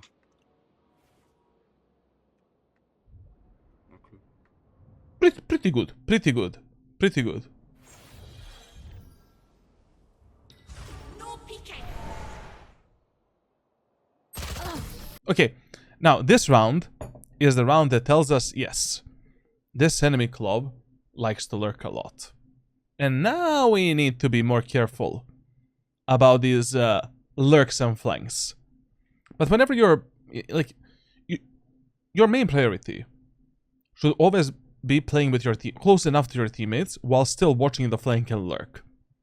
Like, you know, enemy Clove cannot just run through mid without making any sound, smoking this trademark, and then killing you.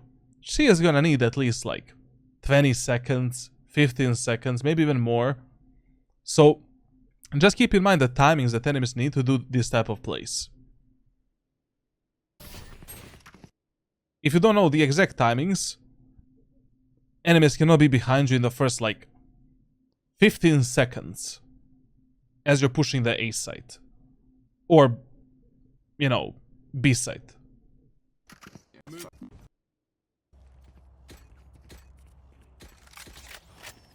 Huh? Listen, man. You're playing a full buy round. You have 3,650 credits. What do you buy? Vandal or Phantom with a light shield, and the rest of the money goes into utility. Like this round, you're not playing with a heavy shield and Guardian. Why?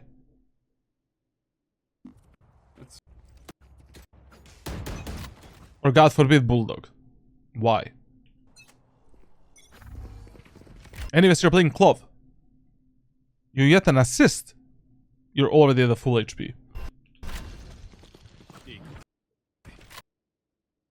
Listen, whenever you're pushing in the B set fast, just immediately as the round starts, take the knife out and just jump spot these early angles. Like, make sure that you see this, and then with the second jump spot, try to jump spot basically this position. And then with a crosshair placement, clearing these 3 spots. Can't use that. Cutting through. Bring them down. Refreshing. I'll find you. Not in a smoke. I mean, if you're already gonna do the execute, do both of the smokes. I mean, why not? Like, if you're already gonna play aggro with this, like, do this smoke, that's it.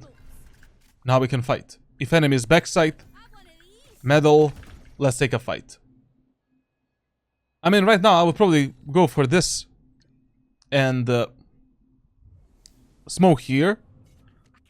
I mean, it doesn't really matter. It doesn't really matter.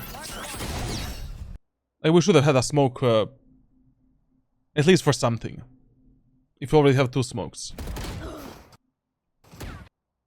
And listen, if you already make a numbers advantage, even if you overheal yourself, if we can just plan the spike and play on that numbers advantage, it's fine. You don't need to over-aggress. If the numbers were equal here, or you had or you were in the numbers disadvantage or economy disadvantage, okay, you know, taking a bit more aggressive duel and fighting a bit more upfront would be totally fine.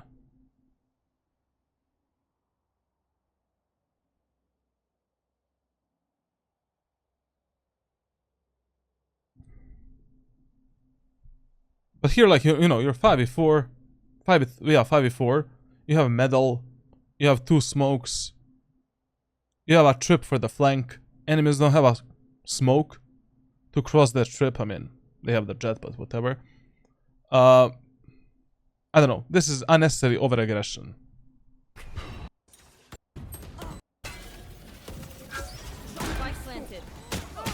Like, even if you just survive with 48 HP, I mean, it's better for you to take a meaningful 48 HP fight rather than forcing a full HP fight that is not working in your favor. One less.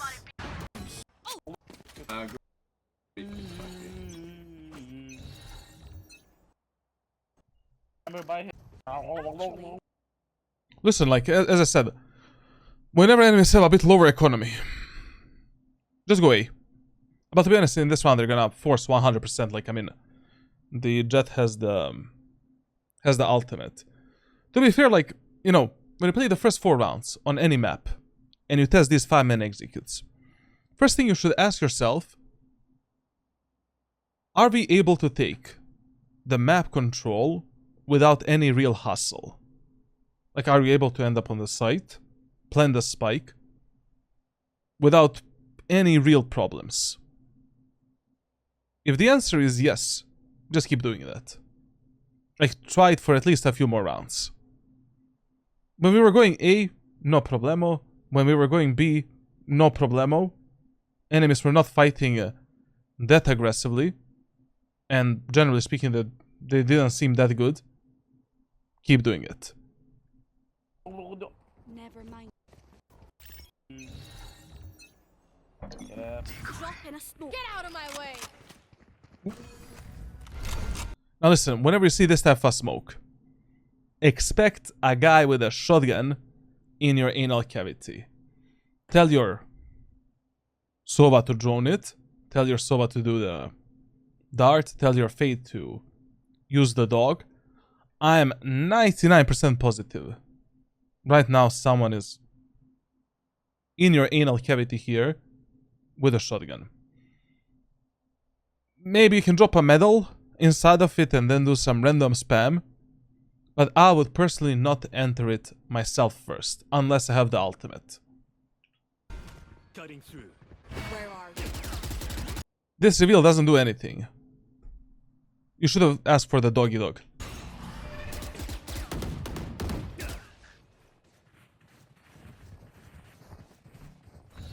Thanks God, nothing happened right now, but you need to be careful. Cutting through. Always remember, it's better to be safe rather than dead and sorry. Actually, she played in the second smoke. I didn't see that second smoke. Like, if I saw that second smoke, I would immediately, like, you know, if you don't see her in the first smoke and you clear this area of the map, like, these early smokes, you know, smokes based on basically whenever you see some kind of a smoke that enemies drop based on 0 information, or they drop on the first footstep that you make, they're using that smoke for some kind of a setup. And most of the times for a setup to play inside of it and spread out your anal cavity with a shotgun. That's way too graphic. Sorted. You had your fun. My turn. Target down.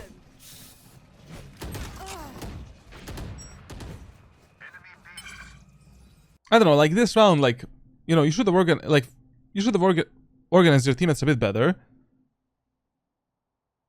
Enemies have a bit lower economy, so going A would have made more sense. Tell the chambers, you don't need to lurk, brother, like, let's just do a 5-man push. And whenever you see this type of smokes, it is okay if you give your teammates, how do you call it? No, it's not a shadow comm, like, it's fuck, my brain is not working, it's too late, like, ghost comm, shadow comm, ghost comm. Basically, like, that's an okay, you know, ghost comm to make. Because once again, it's better for your teammates to be safe rather than dead and sorry. Like, tell them, one guy is playing in the smoke with a shotgun. And even if that is not true, okay, at least we clear that smoke and that area of the map with a full caution. Or at least they will try maybe to do it.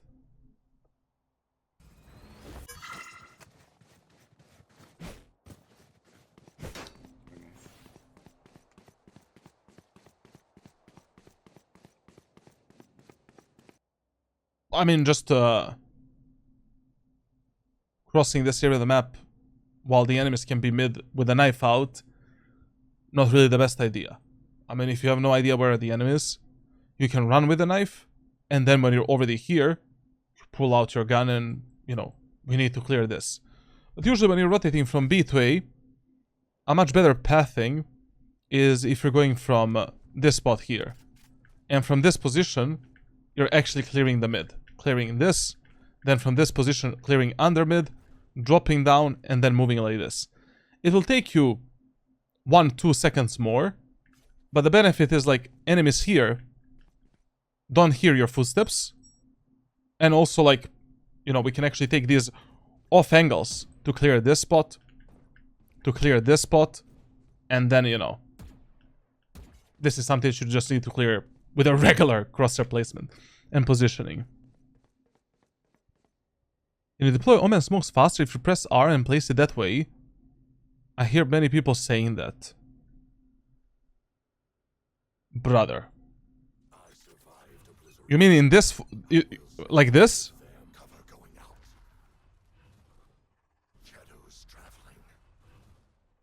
There is no difference in speed of the smoke placement.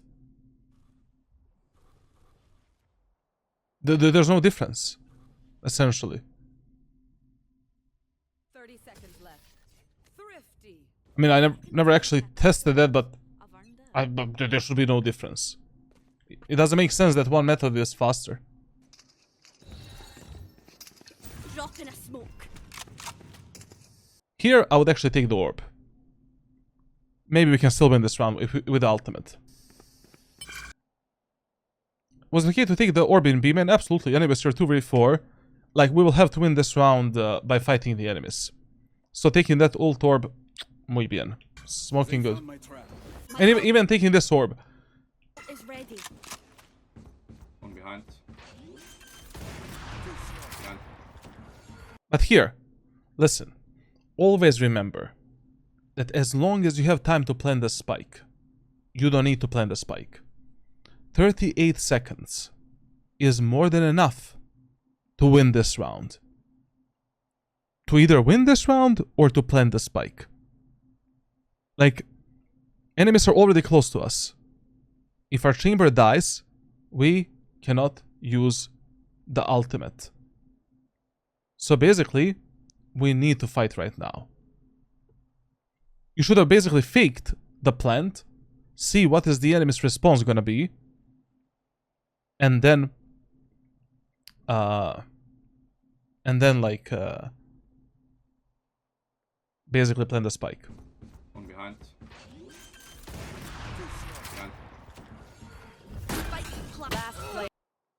And I don't know, like you heard the guy right side, and you decided to run him down without taking the gun out. I mean, I know you want to use the ultimate, but Like I never left. you should have tried to find some better spot than that one, man. Like, I mean, I don't know in this scenario which spot that would be, but basically, like the Clove ultimate is not really affected by any like slow effects. So maybe you could have tried doing this and then Can't use that. activating it here. I don't know if you would have been fast enough, but there's surely a bit better spot. Maybe just doing a strafe here and then activating the ult, or trying to get to the... I don't know. This was probably the worst spot to use it. Can't use that. Like I never Stupid.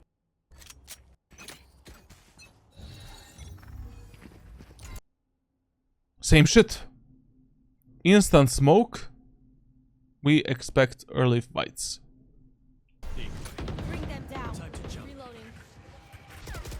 By the way, also don't trust these dogs and recon utility fully. Always look at the minimap, like how your teammates use that drone, that dog, and if that dog or drone maybe missed some crucial area of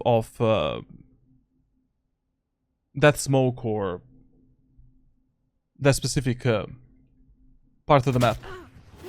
Bring them down. Here, catch! Yikes. Find you. Very good, Clove. Thank you, man. PK. I told you, like, you should have muted this guy a long time ago. Like, these players that are just bitching and never giving you any useful comms. No reason to have them open. In 17 rounds, 18 rounds, this guy said nothing that was useful. Time to jump. Also, I would always advise you, try not to be the guy that is planting the spike. Give that job in the hands of someone else. You're just wasting your time, doing nothing, while the enemies can be engaging you and fucking you up, while your teammates can maybe play aggressively and make a lot of the mistakes. Right now, you know, what is a better thing that you can do? Okay, we can carry the spike all the way up to the plant position, but then fade, here you go, plant the spike, and what do? You take the gun from the dead Clove. And you fight with your Jet and Yoru.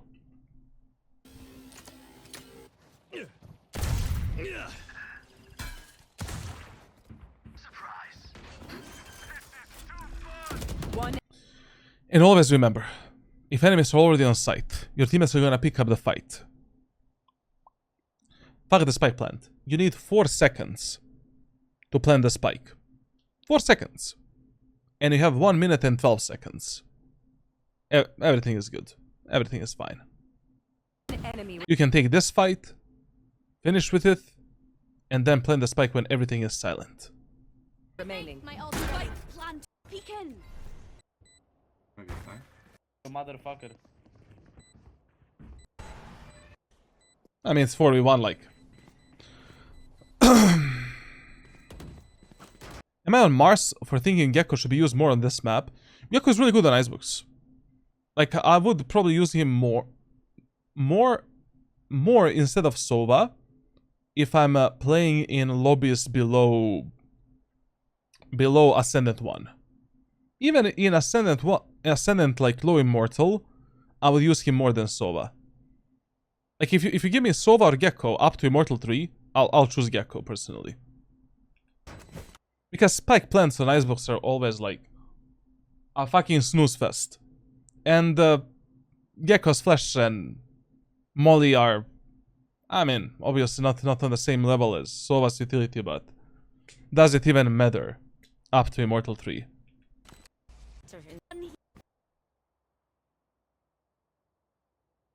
Listen, whenever you find a secret sauce during a match, like something is working for you, keep smoking that secret sauce. If the secret sauce is like 5-man pushes, okay.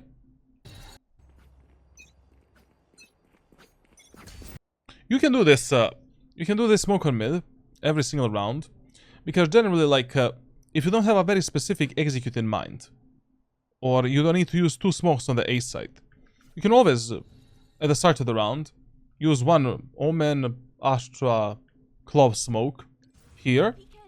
Just make sure that you're covering all of the gaps. Like, this should not be a gap. Like, just in a custom server, learn how should you use this smoke without these gaps. I don't know how to do it because I'm playing Omen on this map only, and I'm only recommending Omen, and I coach only Omen players on this map, so basically there must be a way where you can use the Clove smoke without this shit here. But also keep in mind that if you notice that your teammates are getting fucked from some of these early angles, like such as this one, it is actually useful doing this shit. Because not only that you block the jet that is maybe up there with the operator, enemies cannot play that part of the map, and we should just be aware that enemies might be inside of the smoke, behind it, or up there. Which is much better than your teammate dying from an operator, because they take this type of a fight. Can't use that. Drop in a smoke.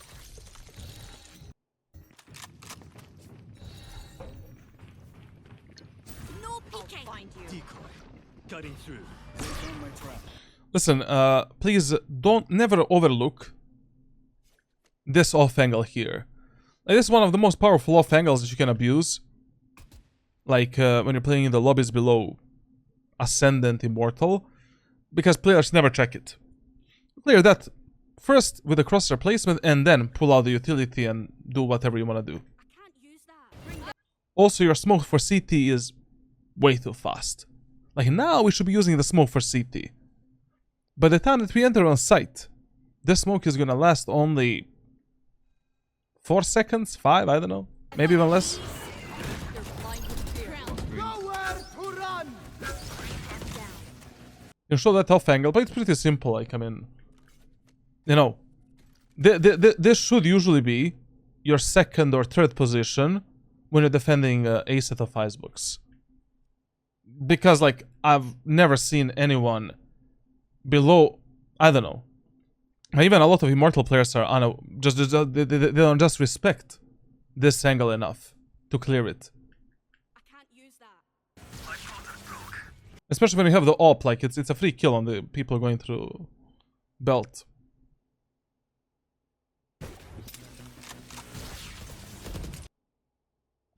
This is something that you should never do when you're taking the ropes.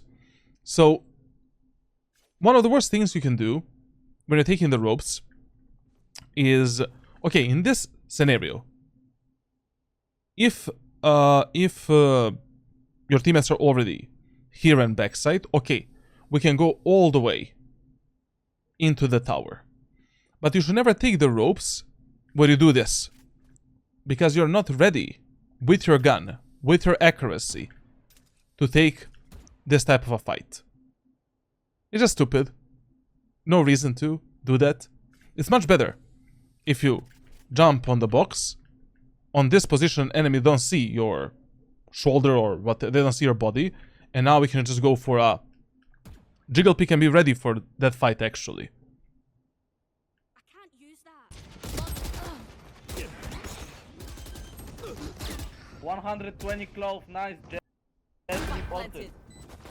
Now listen, if enemies are coming through the screens from this position and from the rafters as well, never stand on the tower.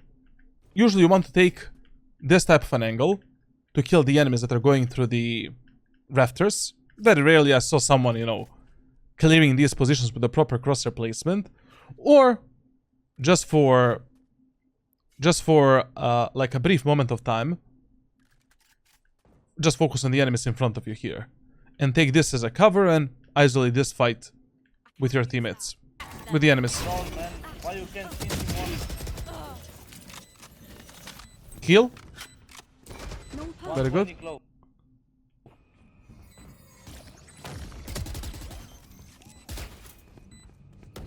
Last player standing. Actually not bad, bro. That guy cries after, whenever he dies. Most annoying type of, no, this type of players you just mute, bro. Like there's no, like, I don't know why would you ever open the comms to these type of guys. Here, I would risk it a bit probably, and I would do this one way, even though it's not the best one way.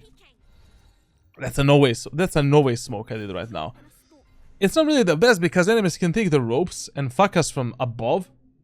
But still, you're fighting enemies in a 1v2. I don't know. Like, I would at least isolate this angle so enemies cannot kill me from there, and I can just hold this, if nothing else. I can't use that. No peeking. My guy is reading my mind, bro. I don't know. I deem that as a good play right now.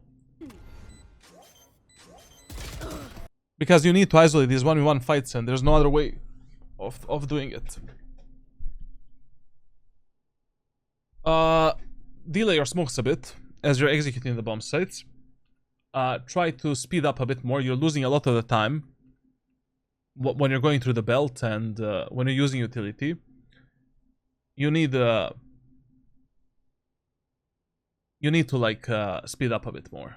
Like you're letting there's too much of a gap between you and these aggressive monkeys, essentially. Here, like, why are you placing that smoke? Your teammates are still not ready to go in. Ready to go in, bro. I'm becoming mentally dented. No peeking. I'll find you. There's no Yoru teleport placed. Your Jet just used a dash ability for No peeking. I'll find you. I don't know what exactly. Cutting through. But, you know, instead of you using this smoke, you should have been here. And now we're dropping a smoke, dropping a medal maybe at the screens. I don't know. When it comes to medal, on A site, you either drop it on info, or you drop it based on where the enemies played in the previous rounds.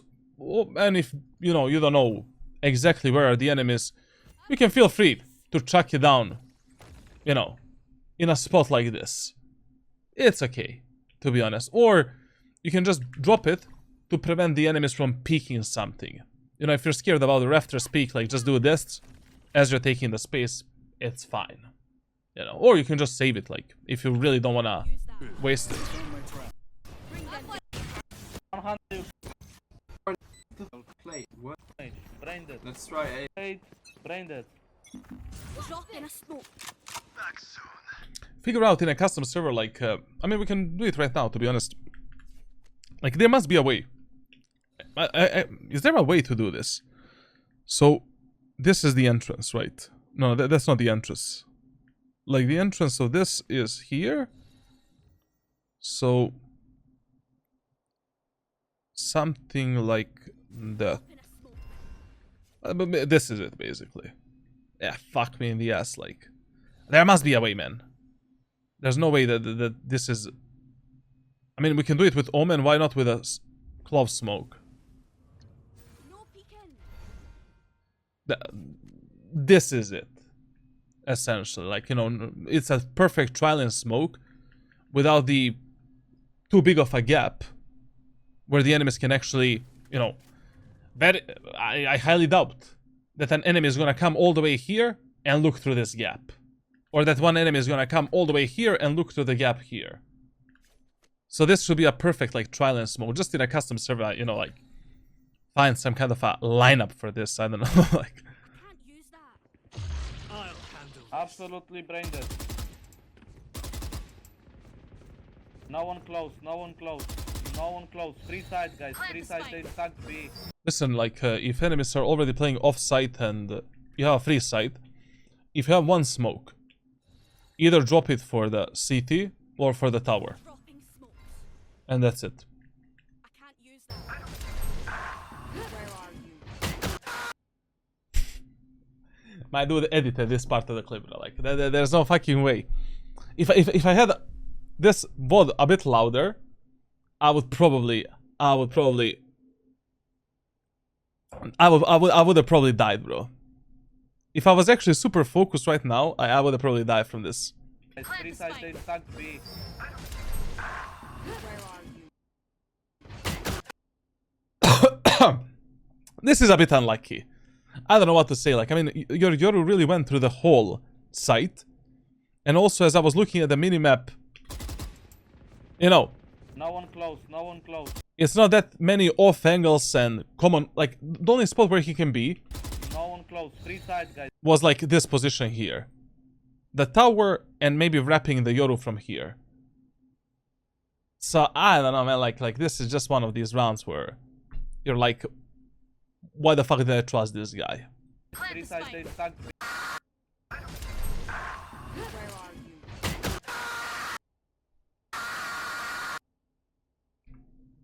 you? He muted this part of the one, like he went back, man. This is the point where he was like, I'm gonna fuck his whole family, bro. Whole family line going through the machine. Very, very friendly conversation between Goated Yoru and me happening here. Bro, I was so mad. I would also be probably mad because the guy was annoying the whole match, giving zero actual information, and in the round where he's using ultimate and actually giving info, he doesn't check one spot where the enemy can be on the site. And he said the wrong info as well. But still, you know, even though you're arguing with this guy, you should, you know, while you're arguing, it's okay, you can, you know, go through his whole family line if you're, you know, vent out. This type of players don't deserve any respect, to be honest. And if I had any strength, you know, to actually debate with these people, I would probably like be banned on Twitch in less than one stream is enough, to be honest, like in Europe. But here, you know, while you're arguing with this guy, you should be, you know, there's one smoke available. You can maybe smoke off your fade to plant the spike. You know, maybe you can smoke over the backside. Maybe, I don't know, you had this one smoke. Maybe we could have done something to help them out. How would you clear the site if you were Yoru? I mean, you can clear the whole site with the Yoru ultimate, no? Just a second. 30 seconds left. Just a moment. I'll turn this around. So if you... Fabric here is thin. We try to get on the belt, we try to get on the pipes. You know, that's the problem. Like, the problem is like that I always prioritize going above the enemies. So if I'm Yoru, I'm gonna do this. My ult's ready. You know? Like, this is what I would do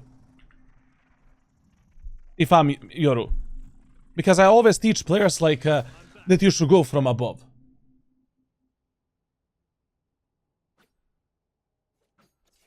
Like, that's my pathing, like, there's a pathing that you need to prioritize 90% of times. 30 seconds left.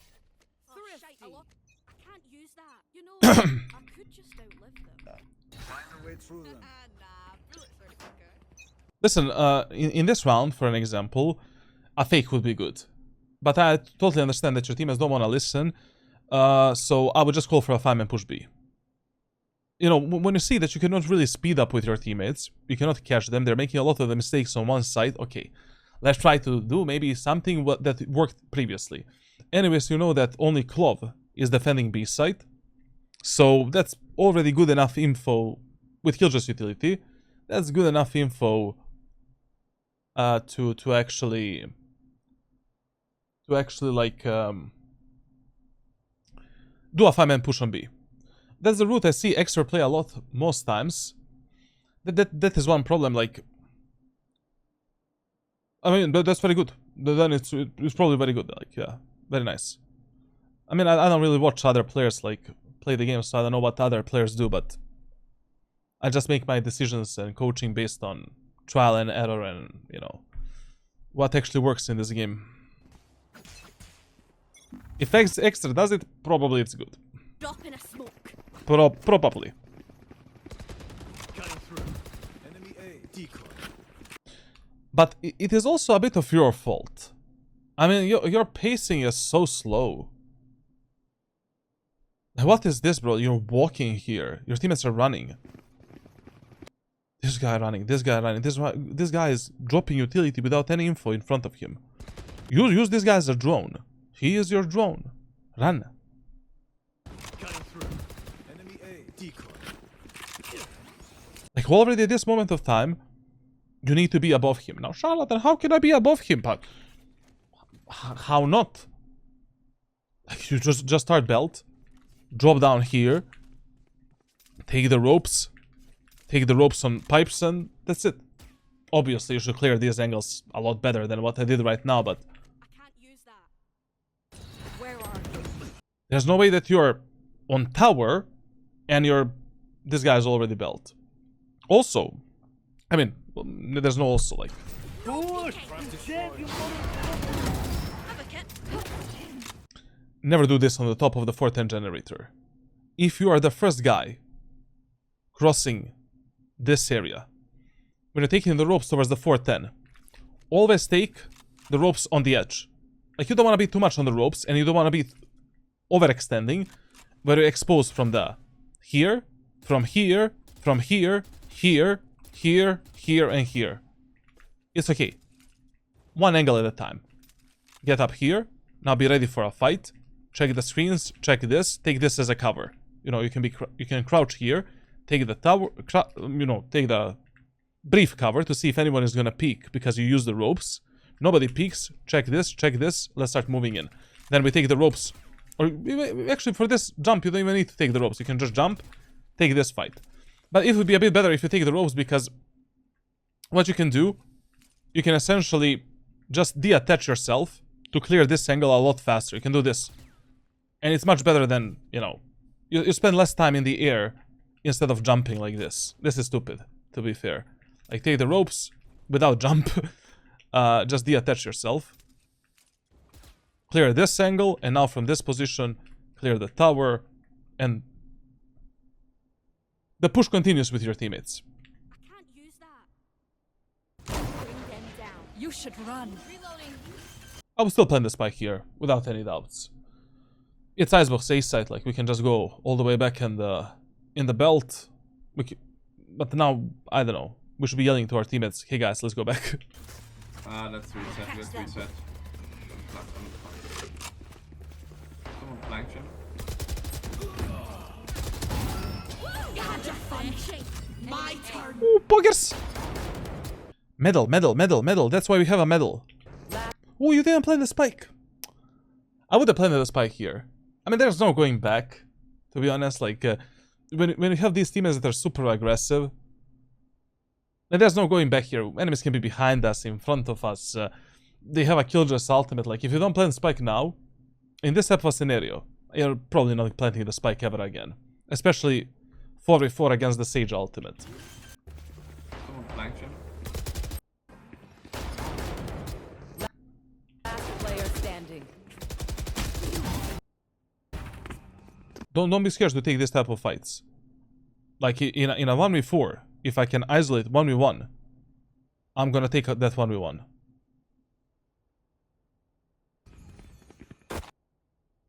The guy from the belt actually dropped. Is the guy that just shot at you. We need a...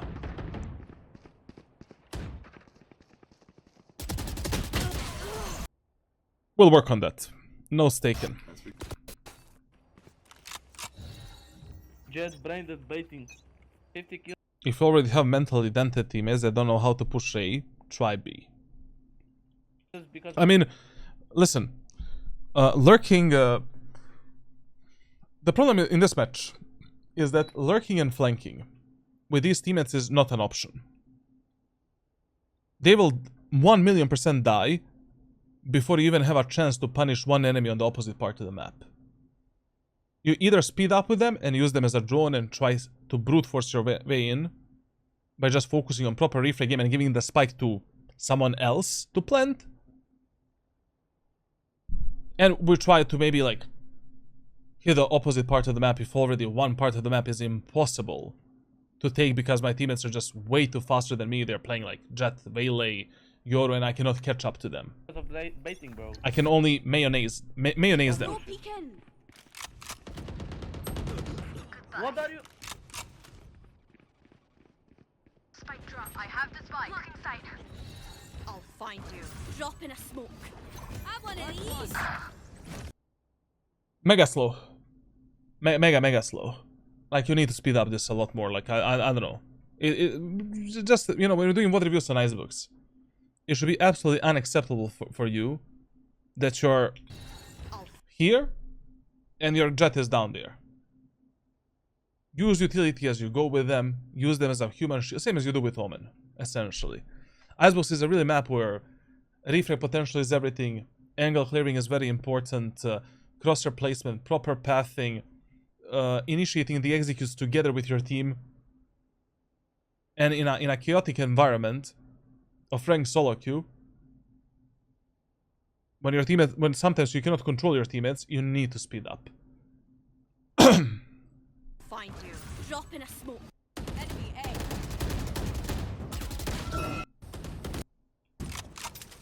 Enemy A. I don't know if I would ever take the fight like this with a Fen. I don't know. Like, you know what you can do here is you can do a fast drop and now take a fight with a Fate. But but like I don't know why I'm having trouble with this, but just jumping onto this guy with a phantom, I don't know. Like, you're gambling a lot. I can't use that. I mean, if you had a shorty, I mean, I would definitely like just drop on that guy and kill him. Back like I never left. Why to take a bit safer angles when you ult, like, you know, ulting behind this box is still not good enough.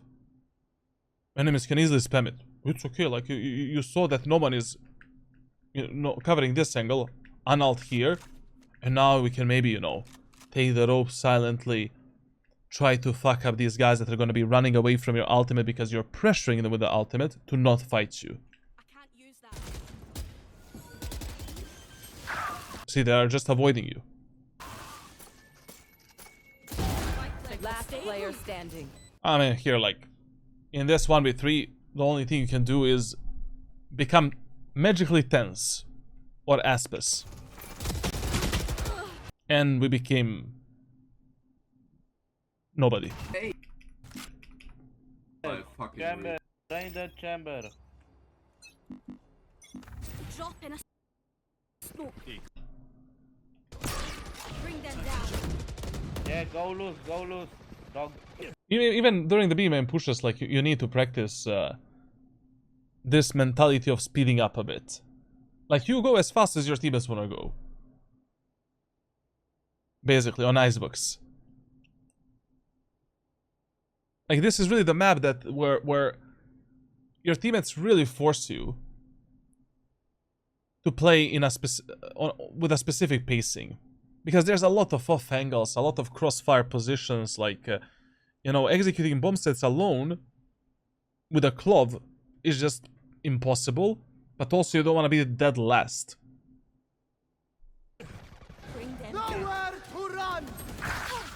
Like, for example, here, we should already be, like, at this moment of time, you should already be up here. And that's how fast we should have run.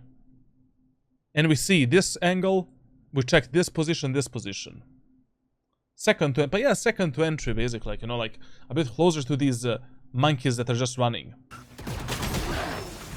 Refreshing. Good kill. I mean, this was just a full-on tilt peak. Let's be honest, like, this, you know, this is just a suicide. Last player. Okay, overall, like, listen, man. Omen definitely. When it comes to the agents. I would replace Clove with Omen. And I would invest some time into this shit. Definitely. When it comes to other agents, based on what we saw during this VOD review, and based on what type of teammates you're getting, I would even go with Jet and Raze. And I would add here, as a testing, the Chamber.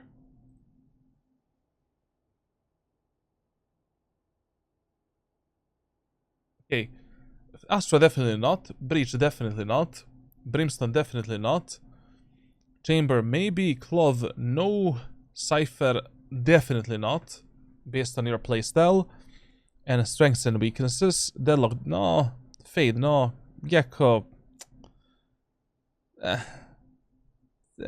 consideration, ISO consideration, Kaon no, Killjoy no, Neo no, Phoenix consideration, Reyna no, Sage no, Sky no, Sova no, Tejo no, Viper no, Vyze no, Vale no, Yoru not yet.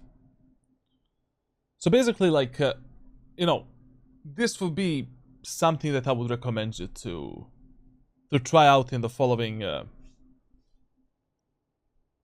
3 to 4 months. Like, through the private messages, I am going to share with you some very basic, general training routine that you can use as a tool to get in this process of getting more consistent. Like putting in some practice, giving you an idea how to make your own training, and just putting in more time. You will get some kind of a general guideline for warm-up and aim training as well, based on your current mechanical problems. And you can use that in the next 4 months to actually get more consistent. Put in more hours, do the training. So, as a number one shit that I would try, based on your strengths, based on how you play the game, of what you're capable of, I would go with Jett and Raze as my absolutely number one picks. You can play them on all maps, just, you know, Jett is a bit better on Icebox than Raze and Raze is a bit better than Jett on, I don't know, Lotus and Sunset, and maybe Corrode, I don't know. But you play whatever, you know, you think suits you better, and whichever you have a very high win rate. Iso and Phoenix would be like my secondary duelist picks for you. Like just, you know, this would be like a, how can I call this? Like more like a flex option.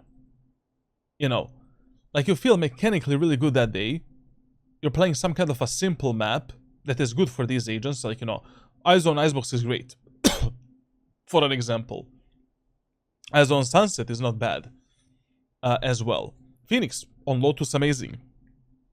Phoenix on Sunset, amazing. I mean, Phoenix is good on all of these maps except Icebox. These are like a flex considerations alongside Gecko as well, because I think that, you know, Gecko might teach you that team play aspect of the game. Like how to support your teammates a bit faster, a bit better, and, you know. But anyways, we have Omen for that. So, these would be basically main and fill agents. While this would be like a flex picks that I would try on a second account, or just as a consideration where maybe you can find a very high win rate on these agents on some maps. So try for the next 4 months to prioritize these picks, see where you play the best with these characters, which characters suit you better, and then in the next 4 months, like, you can feel free to eliminate one of them and just keep 3 agents as your absolute main. And from these 3 flex picks, you can eliminate one of these duelists. But to be honest, like, both Phoenix and Iso are so easy to learn that, I mean, you can just keep them there forever, essentially. But I do want you to try Gecko, especially on maybe Icebox, Corrode, Lotus, and Sunset. Fill agents, usually say never to fill, but brother, if your fill agent is Omen, Jett, Raze, and Chamber, then you can, you know, you can fill, and if you know how to play them. A true fill character is like, you know, what is actually filling? You're trying to fill, you're trying to play Vice in a silver lobby. Good luck with that. So based on your playstyle, based on what I've seen on the tracker, these are like 7 characters I would really think about in the next 4 months. Focus more on your attacker side rather than defense. It seems like pacing is a huge problem for you. And everything else I'm gonna share through the private messages as soon as I upload this one on the second YouTube channel. And for the second YouTube channel, thank you for watching this one. Leave a like, leave a comment, subscribe. Make sure to join my Discord server for private coaching, because that's apparently the only thing I enjoy in Valorant. And bro, we did so many VOD reviews. Like in the last 7 days, I think I did in the last 7 days at least 60 hours of coaching, combining private coaching and VOD reviews. And tomorrow I have like 2 sessions, and on Sunday I have 2 sessions. I'm gonna die, bro. See you in the next one. Of course, of course.